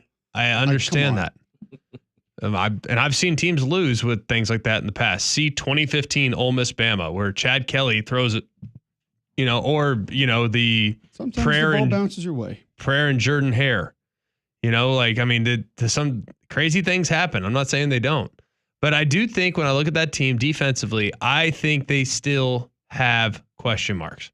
I know you don't. I know you think they're the greatest things at sliced bread. I get that. You have to work with Tom Hart every week. I get it. You have to kiss Missouri's behind. I am not doing it. Not yet. Definitely it. You got to earn it with me. Yeah. Dude, they still have so many more. I think I'm going to learn more about them this week against Vandy than I would. It's possible. Than I would have at any point up to this point of the season. We'll see. We will see. I'm not saying they are a finished product. No, they're not. But I think a lot of these teams have a lot more holes right now than people are talking about. Like what you're saying about Missouri, I think is applicable to Ohio State. I think it's applicable to Ole Miss for sure. Tennessee, I don't know as much, but there are some things there that might not be to the level that I think some people think that it is. There are teams that are being put on a pretty high pedestal right now that I have some real question marks about. But the hard part about that, Greg, is how many teams on these teams' schedules are going to be able to challenge that? Like, I've watched Oregon, and I'm going to tell you, tell me where I need to be wowed by Oregon.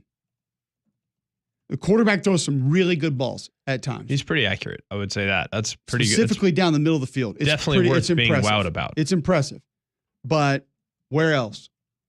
Because it's not the offensive line. They got a couple edge guys that look like power forwards that are pretty good in the bull rush. Got like 92 wingspans. Okay. And? I'll say it again. The interior of the defensive line at times gets pushed. And I was told that those were removable objects coming into the season. By who? A lot of folks. Schwartz? Jeff is not near as big of a homer as you make him out to be. I just love messing with you. He does get testy. He does a little bit. I don't think the USC defense is this finished product like Who some says people they think. are? Nobody's saying that. Here's what I love about you is when you come in on Monday and you're mad about things you've heard, none of us question it.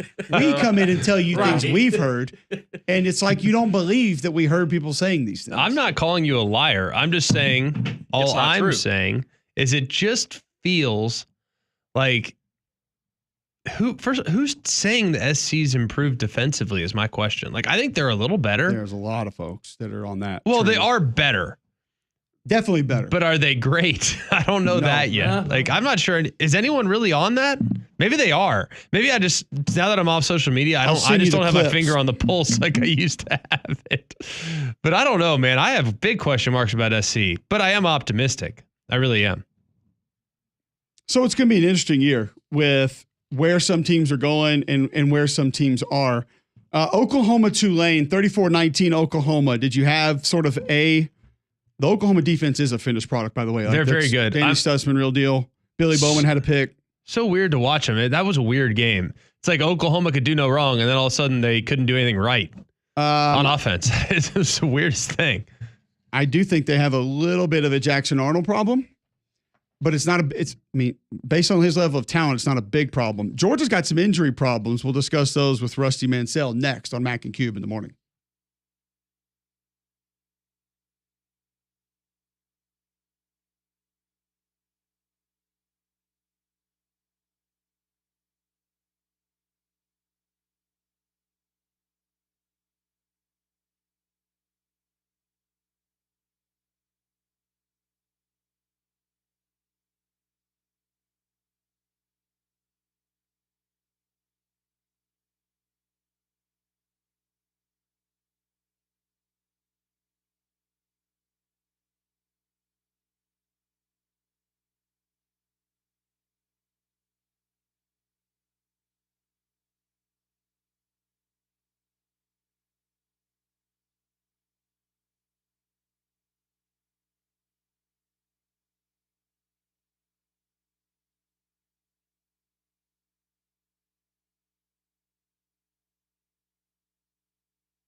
All right, welcome back in. McElroy and Cubelic in the morning. Hour number 3 underway. Tuesday, September 17th, right here on Jox 94.5. Before we get to Rusty Mansell, talk some Georgia injuries and concerns for this Bulldog football team. Greg, tell our listeners about Bromberg's. Well, Bromberg's is the very best when it comes to providing you with that luxury shopping experience that you can only get at Bromberg's. You go and check it out, one of their 2 locations, Mountain Brook Village or the Summit. You walk in, you're going to have an incredible sales staff.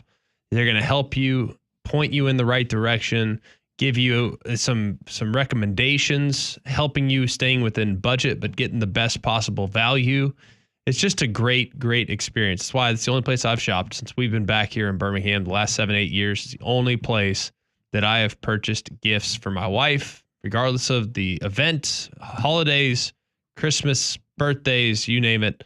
I always shop at Bromberg's. They also have that custom one-of-a-kind jeweler that's on staff as well. So go check them out. Been in business for nearly 200 years, and you can have that luxury shopping experience only at Bromberg's. So go see them in one of their 2 locations at Mountain Brook Village or the Summit. You can also shop online at brombergs.com. All right, Rusty Mansell covers the Georgia Bulldogs, joins us now on the Buyers Right hotline. Tate Ratledge was one of the big ones coming out of that Kentucky game. Rusty, you had some updates on that one yesterday. What's the latest with the Georgia offensive lineman? Yeah, I mean, the good news is, Cole, I was kind of worried when I saw him. He immediately tapped his helmet, looked at his leg, and I was like, oh, man, that's not good. And I kind of thought the worst case there. So what it sounds like is a grade 2 MCL, also a high ankle. So they're trying to determine, last I heard yesterday, trying to determine if he's going to do the tightrope surgery or not. Same thing Amarius Mims and Brock Bowers did last year. Wouldn't really his time frame would still kind of be the same, anywhere from about 6 to 7 weeks, which probably puts you in the Florida game coming off a bye week. Georgia goes Florida, Ole Miss, and Tennessee there back to back to back. So you kind of want to see where he is there. Not season ending, but certainly going to miss a meat of it, including Texas, Auburn, Alabama games, but they're going to get him back at some point. We'll just see what the next procedure is for him, but it's going to take some time. Hated it for him, and you saw it immediately. Tapped his helmet almost on the way to the ground. It was just terrible. And he had an injury history too, because me and Sean were talking about. It's like he's played 31 straight games, but early in his career he had a couple things. Did he not? Yeah, well, he had that Liz Frank. Remember the third That's what play it of was. that game against Clemson. Yeah, he had the third play of the year, and what kind of hurt. I mean, that was a year deal for a weight-bearing guy.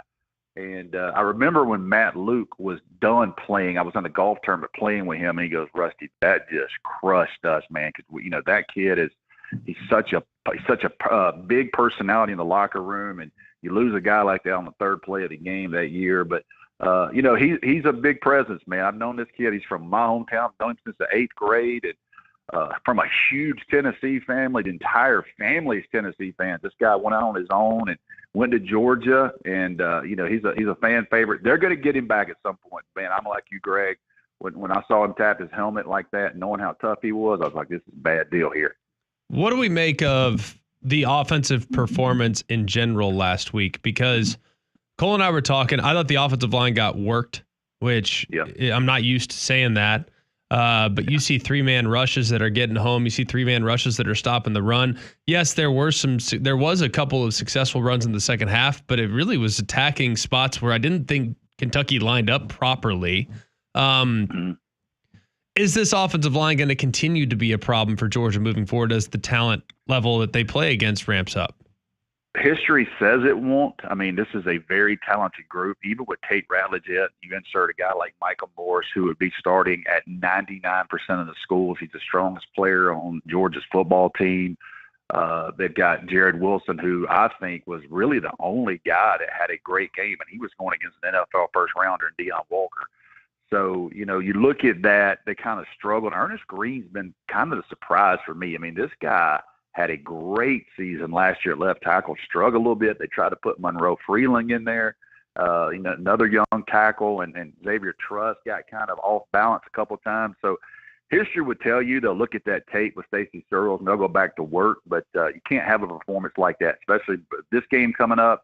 The rest of their schedule, these 8 SEC games in a row for Georgia, cannot have a performance like that going into, because I agree, Greg, they up front, they got stuffed. And they got pressured with 3-man and just really kind of surprised me. That was one of the biggest surprises for me in that game was what happened up front.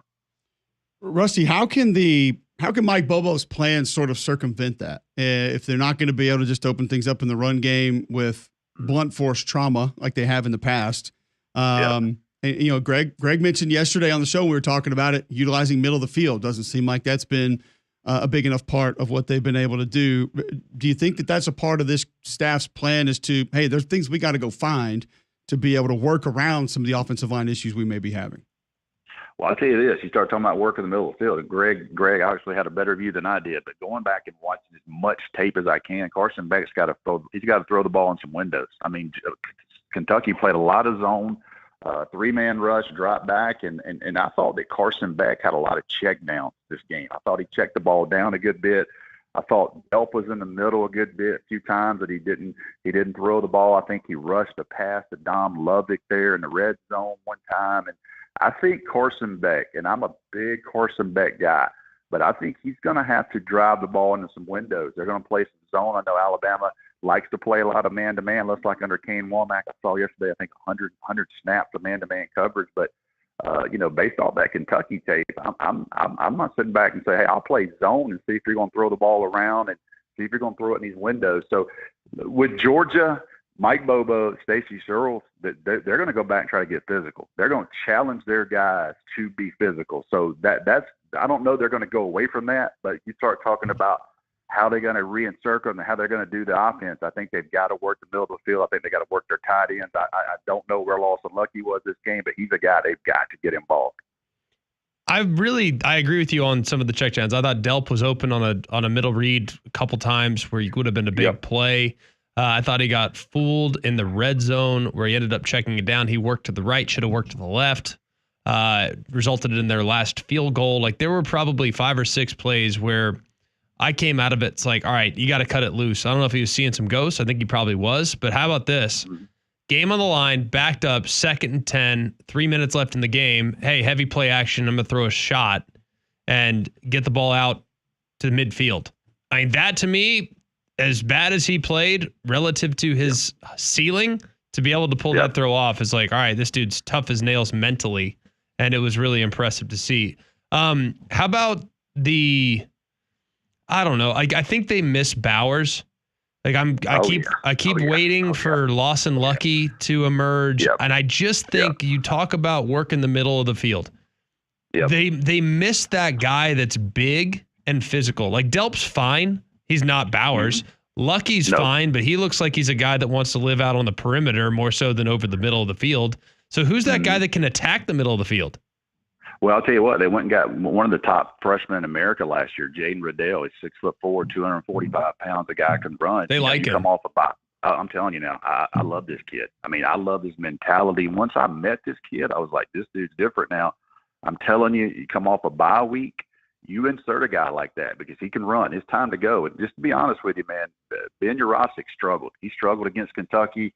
He struggled blocking on the perimeter. He hasn't shown you so far yet. He's a kind of a big target. That's what they went and got this guy for. But they've got a guy. Now, is he ready to play? Probably not at Kirby Smart's standard going against Alabama, but it's go time. You got to put a guy in and just hope he's the athlete you think he is. And I'm telling you, man, they think a lot of Jaden Riddell. Don't think that Georgia probably won't look at that. And that's a guy you can do in the middle. Greg, I can tell you a million times, they're not going to replace Brock Bowers. I tell every Georgia fan, every linebacker is not Roquan Smith. You're not going to replace Roquan. You got to have good players. They got good players, but they don't have a Brock Bowers. That guy is not walking through the door. So they got to find ways to create. And, you know, Georgia's been known for this.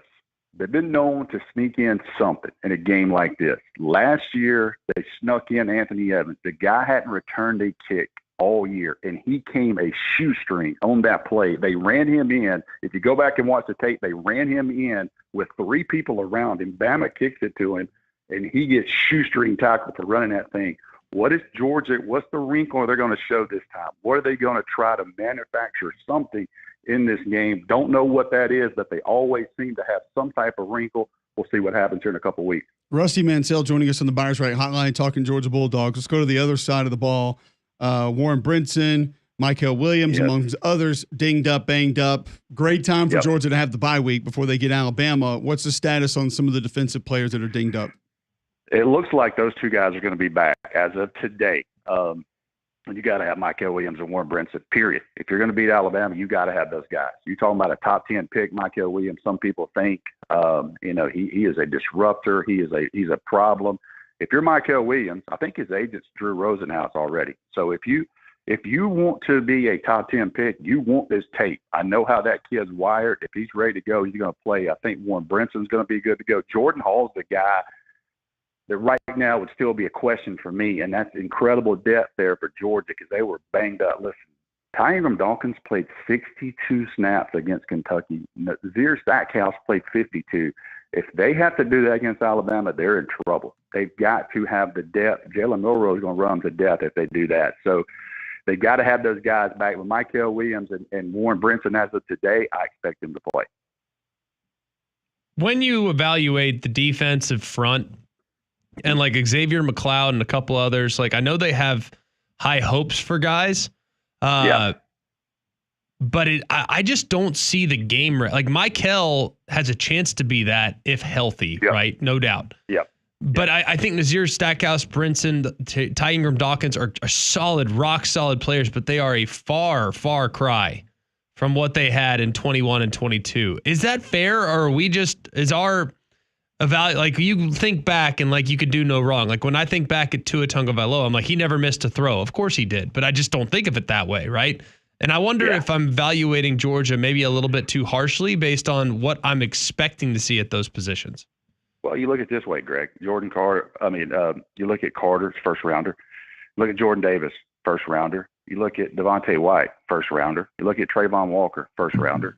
Is Stackhouse a first rounder? He's not. Is Warren Brinson a first rounder? He's not. It doesn't mean they don't have a solid group, but that's almost a once in a lifetime defensive line front. Now, I will tell you where Georgia's really good, and that's the guys in behind them. So as a group, as a whole, those guys have to do their job, hold up in the run game, eat up space because you got Smile Month. You got Raylan Wilson. I'm telling you, Raylan Wilson is a freaking dude. Raylan Wilson is a freaking dude. You want to talk about NFL first rounder? That's an NFL first rounder down the line.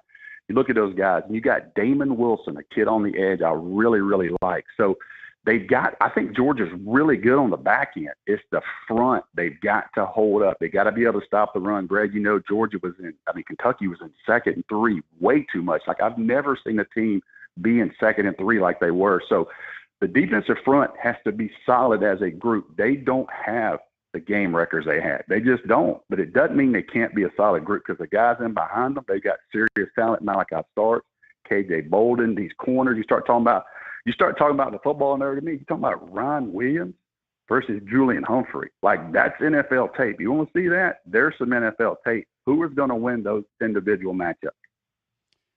We're talking with Rusty Mansell, Dogs HQ, at Rusty Mansell _.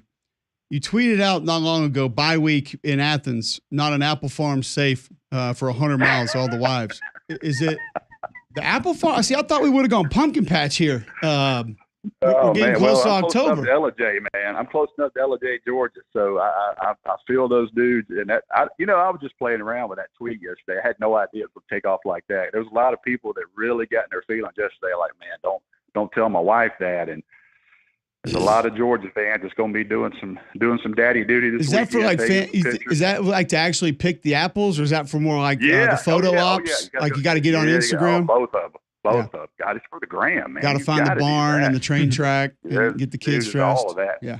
Well, that pumpkin patch is going to come in clutch for Georgia fans on that second bye week because that's late October. Let me tell you something. That will be pumpkin patch heaven in the state of Georgia. I mean, it will be. There'll be some dudes paying the price for that second bye week too. Yes, I think we've all been there, and now these pumpkin patches nowadays are glamorous. I mean, they got like the inflatables and the slides and the zip lines. It's like you don't just go. Not old school. Well, and they pick the pumpkins for you. Like they lay them back out in the field. And it's kind of like, what are we doing? Like just. Hey man, been married a long time. You choose your battles. You choose your battles. 100%. Get Rusty, that 2 hours in and try to get back to that late game. There you go. Great stuff, man. Thanks for hopping on. We appreciate it. Enjoy your work. We'll catch up soon. Thanks, guys. Rusty Mansell covers the Georgia Bulldogs. He joins us there on the Buyers Right hotline. And injury's a big part of it, Greg. We've talked a lot about who can stay healthy, and it seems like that's just becoming more and more important this college football season. Well, I think it's huge, and it's always been important, but now more than ever before because of the portal and the fact that when you get banged up, you not only end up with like issues, but you are going to have freshmen on the field, and it's a problem. If you have freshmen on the field, it's a problem. Or you got veterans that aren't good. So it's nobody has quality depth right now. And it's funny because Kirby tried to tell us, and we all sat there and said, "Oh, come on. No one's crying for you, Kirby." No. But look at it. I mean, it's a real issue. So something worth watching for sure. All right. An interesting strategy in Knoxville for the coming future. We'll discuss that on the other side. Continue to get to some other games from over the weekend. And Dusty Dvorak talks Tennessee, Oklahoma in about 15 minutes. That's all next on Mac and Cube in the morning.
All right, welcome back in. McElroy and Cubelic in the morning. Moving on to some other college football games from over the weekend, specifically in the SEC, we need to touch on. We'll do that in just a moment. But if you're looking to move out of your home into a new home, Greg, who should you call? Be Crocker Movie Search, a local company owned by an Iraq War veteran, Eric Crocker. Crocker believes in hiring movies you can trust to complete full background checks and run drug tests on every single employee. These are good guys, and you can trust them in your home. Whether you need your whole home packed up and moved, your company headquarters moved across country, or you just want them to come rearrange your living room, these guys got you covered. They also deliveries for furniture that you purchase need to get to your home. So call or visit them online today for a free quote. The website's crockermovingservices.com. That's crockermovingservices.com. Support your veterans by choosing Crocker Moving Services for your next move. Tennessee is going to raise ticket prices next fall. According to Andy Staples, who we had on the show earlier, they're going to raise the ticket prices in 2025 with the new money going to a, quote, talent fee to pay players.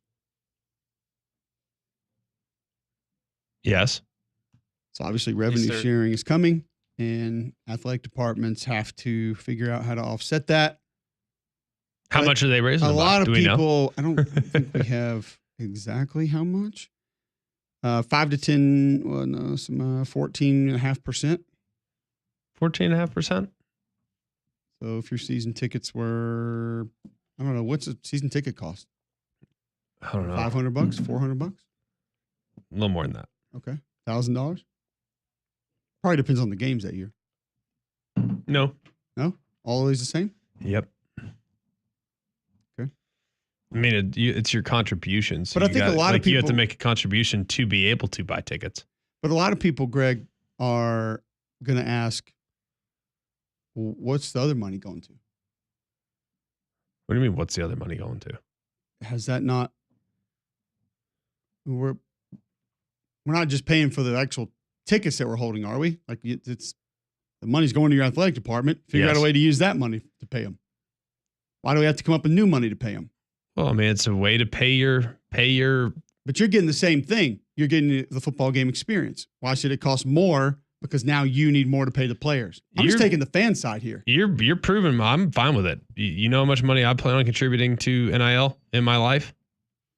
I don't. On a scale of 1 to 0, 0. You're just old school. No, I'm not old school. I just don't believe in it. It's my own personal opinion. Like, we played for free. You and I did. So, like, I'd have a hard time, like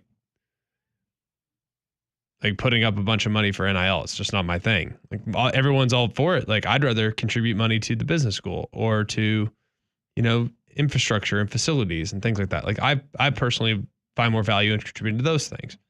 Some people don't feel that way. Some people like NIL, which is fine. I don't have an issue with it.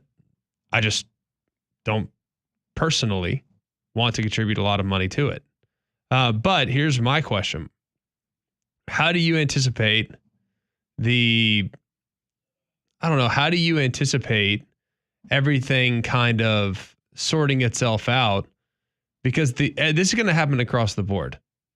Like, it's the same thing where, it's trickle down economics. Like, it affects all of us. So when the operating budget of these athletic departments goes up because you have to pay players, we as fans are going to bear the brunt of it. It's just the way it works. So do you have a problem with it? Do you think there's anything that can be done to offset it? Probably not. How do you feel about it? I don't love it because, I know the fans want to see a win and they want to see a team that's good. But when it comes to what you're paying for, you're paying to go to the game. And if it's $25 to go to the game this year, unless my seat got bigger or my leg room improved or there's better Wi-Fi or I now have a TV in front of me in my seat and you say the ticket prices are going up, I'm still just getting that in-game experience. Mm-hmm. Now, from an administrative standpoint, I would easily counter that with saying, well, we're hoping to get better players with this money, so therefore your in-game experience should be better. Right. Because we beat Kent State by 70. Yes. Is that good? You good with that? Okay, cool. I think that's a big question mark. And here's the other thing. The experience that you're getting at home is so good watching television and having your own bathroom and having your dollar beer or whatever the heck it is that you like in the comforts of your own home. And hey, 4K is going to be coming. Like, eventually it's going to be like you're looking through the window onto the field. Like, that's where it's going. It's not there yet, but in time, that's what the viewing experience will be like. The TVs will get so good. and the amount of bandwidth that these cameras can capture is going to be like looking through the window. It's going to be super cool when that happens, but we're not there yet. So all that being said, you start raising prices. At what point do you break the dam? At what point do you sit there and say, man, you know what? I'm kind of enjoying. Let's be real. I'm taking Vince and, a couple of buddies to the Falcons Chiefs game next Sunday. Humble brag. No, it's not a humble brag, but that's going to be a pretty significant inconvenience. I'm going to do it. Mahomes. Yeah, I'm going to do it because that's what we do. That's what I do. When I took Vince to the Final Four. It was an inconvenience, but guess what? That's what we do because we support our team. Like we want to go and support our friends and watch a game. Like it's going to be amazing. But man, it's a heck of a lot easier to sit there and just watch that game at home. Yes. And which brings me to my next point. Have you guys seen this sports bar in Los Angeles? That is basically like you're wearing the Apple goggles. You're in the sports bar though. Ooh. God, was it that bad to watch the tweet? Love this arm. It's broken now. So I don't have to hold this the rest of the show. I'll be doing the show from home permanently. Cosm, Los Angeles. COSM is the name of this place. I'll tell you what I'll do because we got to get to Dusty Dvorak on the other side. I will share this place from the Mac and Cube Instagram account. It's at Mac and Cube if you want to go see it. But this is wild. And it's like what Greg's talking about, like the future of watching sports. I told you guys, I had a dude at the Apple store tell me when I got my new laptop a couple months ago, he's like, I'm telling you, he's like, people aren't on board just yet. He said, this is the future of watching sports. And this place kind of, you watch the game that way. It's like you're in an arena and it's almost like the Sphere sort of a little bit. If you've seen like some things from that, but anyway, I'll share it. You guys go check it out. We'll talk about it on the other side with Dusty Dvorak on Oklahoma, Tennessee right after this.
All right, welcome back in. McElroy and Cubelic in the morning.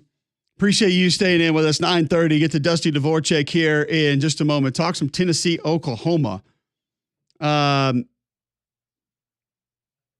did I say that was? The Cosm? Los Angeles. Dallas has one also, Greg. The Cosm. It's I sent you guys. You can go check it out on Instagram. I mean, it is an absolutely wild way to watch a sporting event. I know we'll talk about it a little bit later after Dusty, but it's just go look at it and see if that's something you'd be interested in. And then, like Greg's saying, thinking about it probably costs you a little bit more money to be able to have the equipment to do it. But if that's coming to your living room and you're going to be able to watch games that way, yeah, it's going to become more difficult for a lot of these folks to be able to get people to line up and come watch games where they are. Your CBD store has products that can help you if you lack sleep, need better sleep. If you need more energy, wake up feeling better focus throughout the course of the day, your CBD store has products that can help. Weight loss trimmed by SunMed on the shelves now at the largest brick-and-mortar CBD retailer on planet Earth. Your CBD store, first company to have USDA-certified organic oil supplements, 4 locations, Highway 280 by Bailey Brothers, 150 by the Cage in Cleaver, Trustful just off 459, and now downtown in 5 Points. Your CBD store, where good health hits home. Dusty Dvorak joining us now on the Buyers Right Hotline. Dusty, have you seen this place in Dallas in Los Angeles called Cosm, where you go in? It's like a sports bar, but it looks like you're in the arena, and they have this giant screen. It's almost like Sphere, sort of, or what's the 3D movie place with the big thing, the IMAX, sort of like that deal. IMAX, yeah. Have you seen this? It's freaking wild. Good morning, boys. I have only seen online, probably like you. I've never lived it. Well, yeah, no, I haven't been either. When the Texas-Michigan game, I saw right. a guy posting this video, and it's like he's just sitting there in the stadium with this incredible view. I'm like, what in the heck is that? Pretty incredible, man. Technology never ceases to amaze, and I think it's decently affordable. I mean, seems like a pretty good alternative to try to watch a game. You can't get in the stadium yourself. I almost can't tell if I would love it or hate it because it looks like the angle changes. Like they'll put you in the back of the end zone, then they'll put you on the 50, and it's just I don't know. It might be too much. I'm not sure, but either way, let's get into Tennessee, Oklahoma. Your visit in the preseason about what this game means was incredible, and I'm just interested as things have moved forward, and now we're here. What are your thoughts about just everything that's going to go into this game in Norman on Saturday? Well, nothing changes from, the parameters, how big this game is. I mean, I think everything is still in play. Josh coming back to Norman, I've seen a lot of Sooner fans posting videos of that 2000 season and just, everything that he's meant to the program as a player. And I think there's going to be a great appreciation. And it's going to be an electric atmosphere in Norman on Saturday night. So, I mean, I think, and then for Josh, I think that the emotions are going to be very high. And I think he's coming in with a little swag, confidence, because he's got a heck of a football team. So I don't think any of that changes. I think the fact that game day's there, ABC primetime's there, I think just about everybody who covers college football is going to be there in attendance. And I think that the stakes are unbelievably high. I think the one thing that's changed is I think there's questions. How good is this Oklahoma team? And I think that Tennessee is starting to look like maybe they're one of the best teams in all of college football that we should have been paying more attention to before the season. I think all that's going to be on full display on Saturday night. It's a great backdrop and what I hope is a competitive football game. How would you assess the situation going on with Oklahoma's offense right now? I mean, I think a lot of people thought there's going to be a good group. It's going to be a group that would show up and be difficult to tango with. Thought the defense was going to be really solid. Defensive line had some questions there. I think all 3 levels of the defense I feel great about, but the offense is not anywhere near where I expected it to be. So are they saving stuff? I know they've been a little beat up, but how much is in the tank there offensively? Greg, I don't think they're saving much. Cole had them 2 weeks ago against Houston. I just had them this past week, and I think we could both tell you, though it's not an excuse, it's a reality, they need to get healthy. And they need to get healthy up front. I mean, they're essentially playing their 4-string center. It's what it is. And he's not even fully healthy. They started a redshirt freshman who made his first start at left tackle last week. and they couldn't keep him on the field, so they had to bring in a redshirt freshman at left guard and put him in. They've lost Garen Hatchett, who they brought in from Washington. He's out for the season. Branson Hickman, the SMU transfer, is supposed to be the center. He's been out pretty much the entire season, minus 10 snaps against Houston. He's supposed to be back in this game. Their right tackle, Jake Taylor, has only played about half a game in 3 total games so far. So not excuses by any stretch, but for an offensive line that lost all 5 starters from a year ago, brought in a bunch of new faces to try to replenish that, and they're dealing with all kinds of injuries. It's been a mess. It's been a mess. They're inexperienced. There's no continuity, and they've really struggled.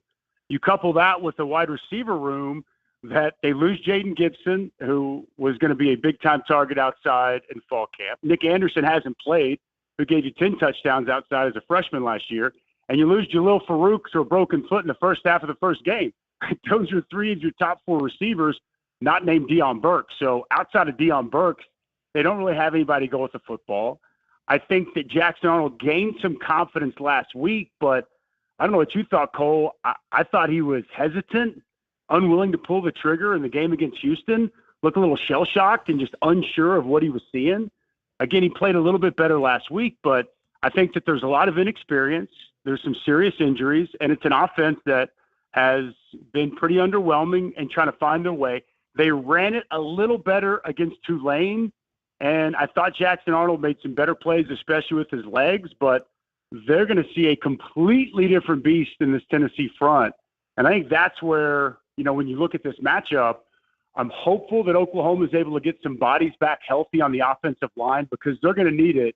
I think Tennessee goes 7-8 deep, D tackle, big size that is tough to deal with, and then athletic twitch on the edge. I mean, that's a matchup that if we go into this game, you say, man, where is the biggest advantage for Tennessee? It could potentially be right there at the line of scrimmage. So, again, not excuses whatsoever, but it definitely has been an offense in Oklahoma that has not lived up to the billing.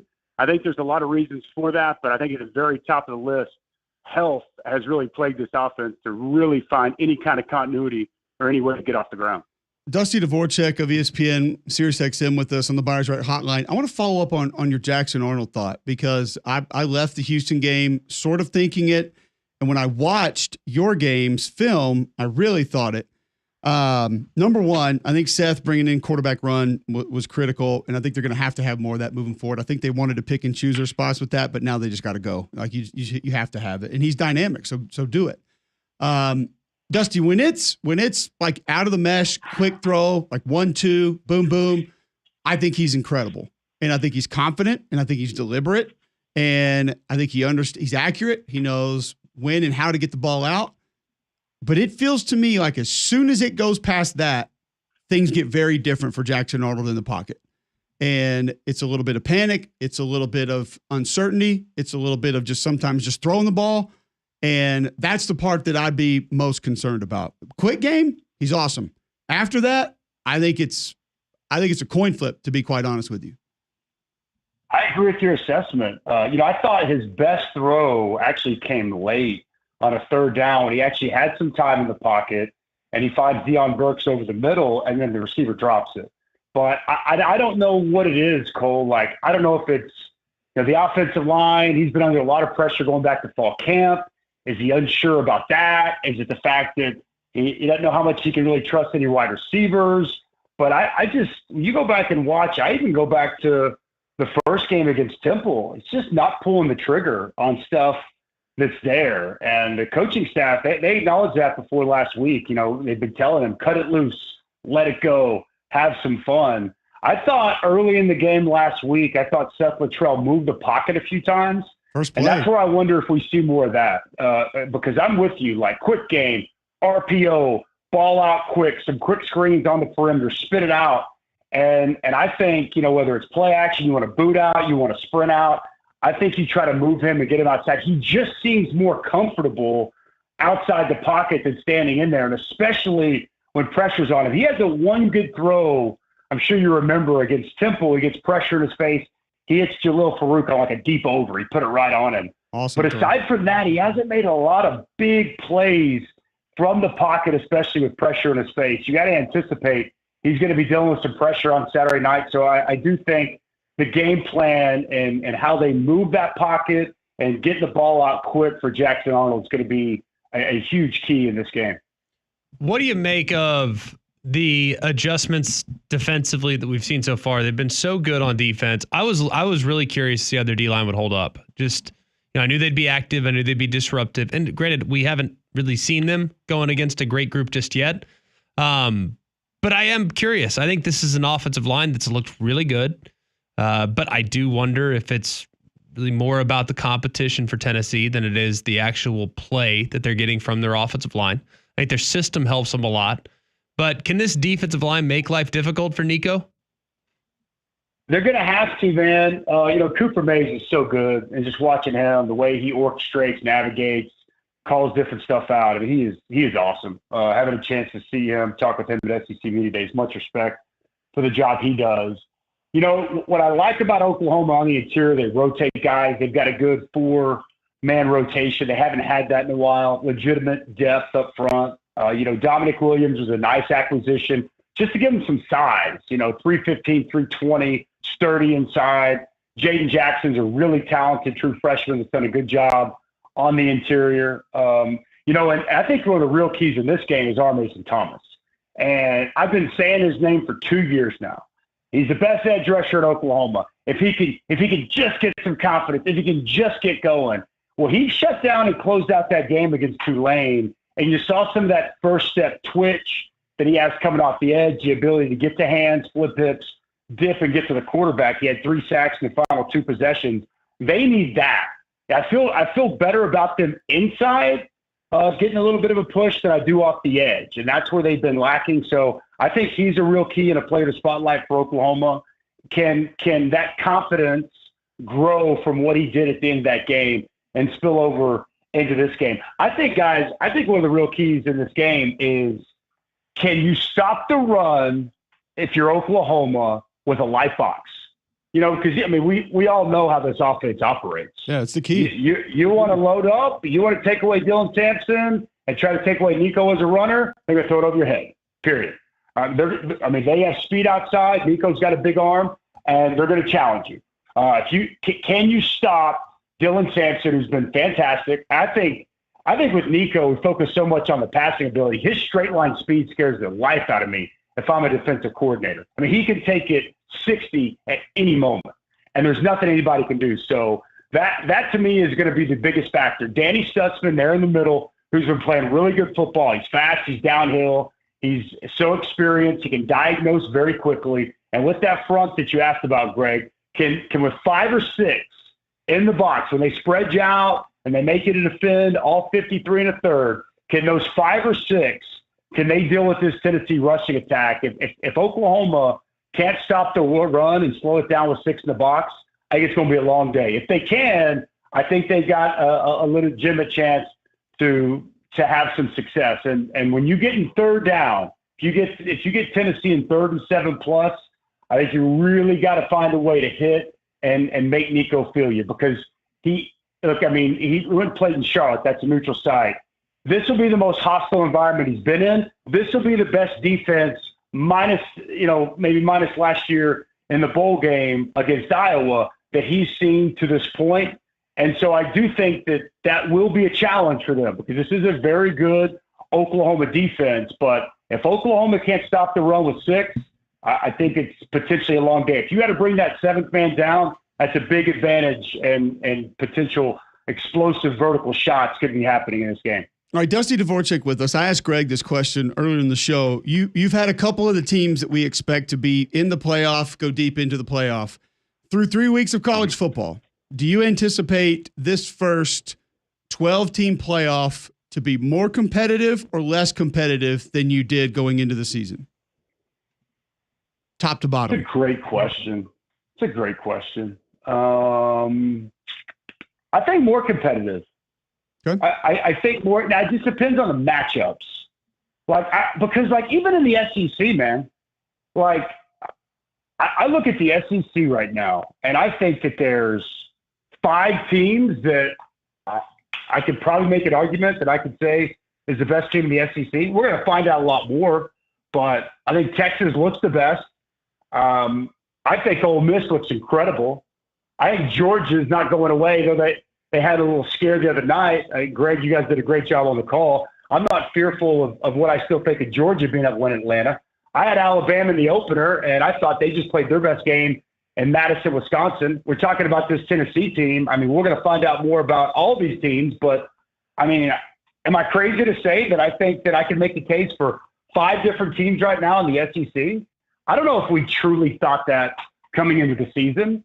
You know, I think that, and it's still so early, but like USC is a lot better, I think, than I anticipated prior to the season. Like they had a little intrigue to me in the Big Ten. Oregon finally looked like the team we thought that they could, but is that more about Oregon State's maybe not very good? Like I think Miami stepping up to the table gives a little intrigue because they sure look like a team that a lot of people thought could be something special. Texas has looked the best so far.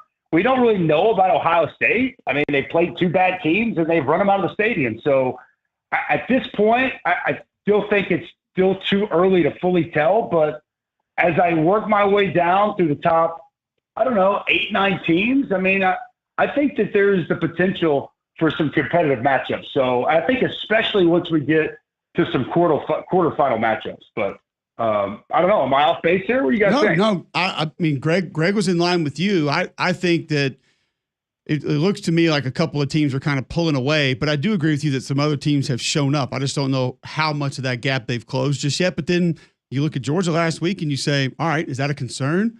I mean, I think right now, Dusty, maybe even more than the matchups, which are going to be huge, it's just health. I mean, we're seeing teams get hurt more by losing a guy or 2 guys.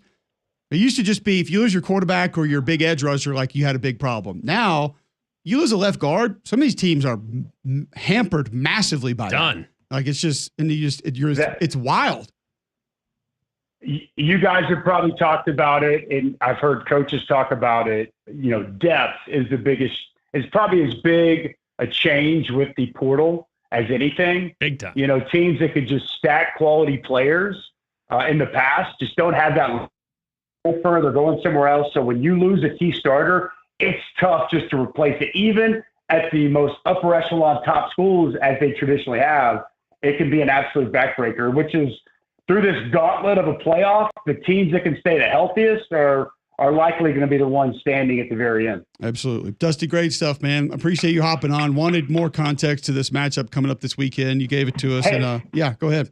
Hey, listen, it should be a good matchup, but I want back on next week because I don't know what's going to happen in Norman, but Oklahoma's making its first trip to Auburn. So let's see what happens. I think Auburn, Arkansas is going to be really intriguing, and we'll figure out Oklahoma, Tennessee. But I think I deserve to get to come back on and at least engage with you in a wager with our alma mater sitting in the field next week in your backyard. Absolutely. I'm for that. We will schedule that, and we'll get that done.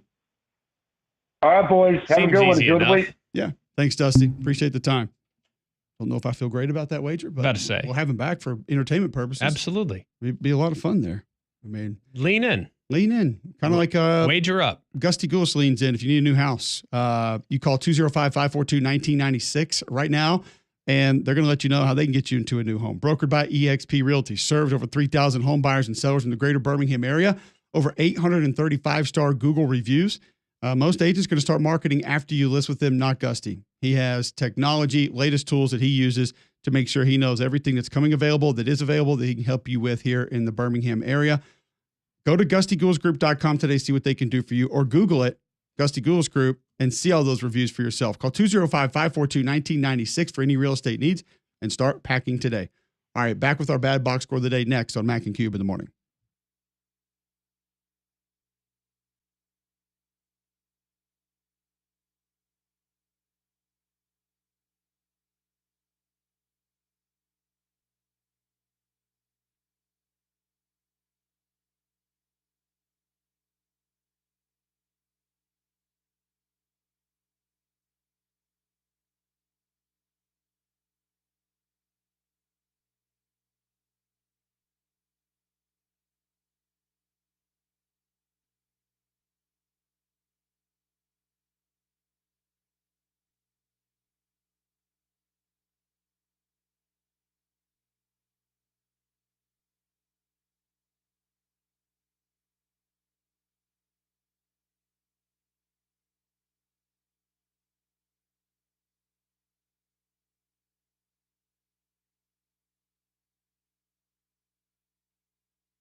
All right, welcome back in. McElroy and Cubelic in the morning, 9:53 a.m., Tuesday, September 17th, right here on Jocks 94.5. Want to tell you about our friends at Wayne's. We tell you about the pest control and mosquitoes. They can help you with that. But if you want to get your yard set for next spring, Greg, you need to go call Wayne's now. Yeah, right now is a really critical time to get out in front of it with the correct nutrients and pre-emergent in the lawn before the dormant season. It's actually the most critical season for preparing your lawn for a healthy and successful spring next year. Call them today, 866-WAYNES1. Use the offer code JOX, that's JOX. You can also go online at callwaynes.com. Use the offer code JOX, JOX. And let Wayne's continue to create your happy place. All right, bad box score of the day quickly. The Montana Bobcats. Grizzlies knocked off the Morehead State I don't know. Deacons. Eagles. Oh, I'm sorry. 59-2 over the weekend. Passing, not the strength for Morehead State in this game. They had two quarterbacks combined to go 4 of 16 for 59 yards, no touchdowns and a pick. They rushed for minus 14 yards. Montana rushed 53 times for 412 yards, 7 rushing touchdowns in the game. Yikes. That's your kind of game, dog. In the game. What's wrong with it? 36 first downs to 4. Montana had the slight edge there. Morehead just 1 of 12 on third down for the game. Yeah, one. The game. The game. Yikes. Positive. You have to wait to get another one, but one thing you never have to wait for, Greg, is your dental care. That's because Family Dental has you taken care of. The urgent care office should be seen the same day. 4 locations to make it easy on you: Hoover, Fultondale, Homewood, and Alabaster. Get signed up. Go in today. See you on Fridays and Saturdays, and most insurance plans are accepted. So go and check them out. Family Care Dental, 874-9605. That's 874-9605. I'll keep you a similar style football game. The Butler Bulldogs. Didn't know they had a football team, by the way. Yeah, no, I'm being that's news perfectly to honest me. with you. They just snuck past the Hanover Hawks. It's a great guess. Panthers. Yeah, don't know why. 53-0 over the weekend. Shut them out, baby. Another rough passing day for Hanover. They had two quarterbacks combined to go 15 to 26, 79 yards, no touchdowns, 1 pick. They rushed 26 times for 54 yards.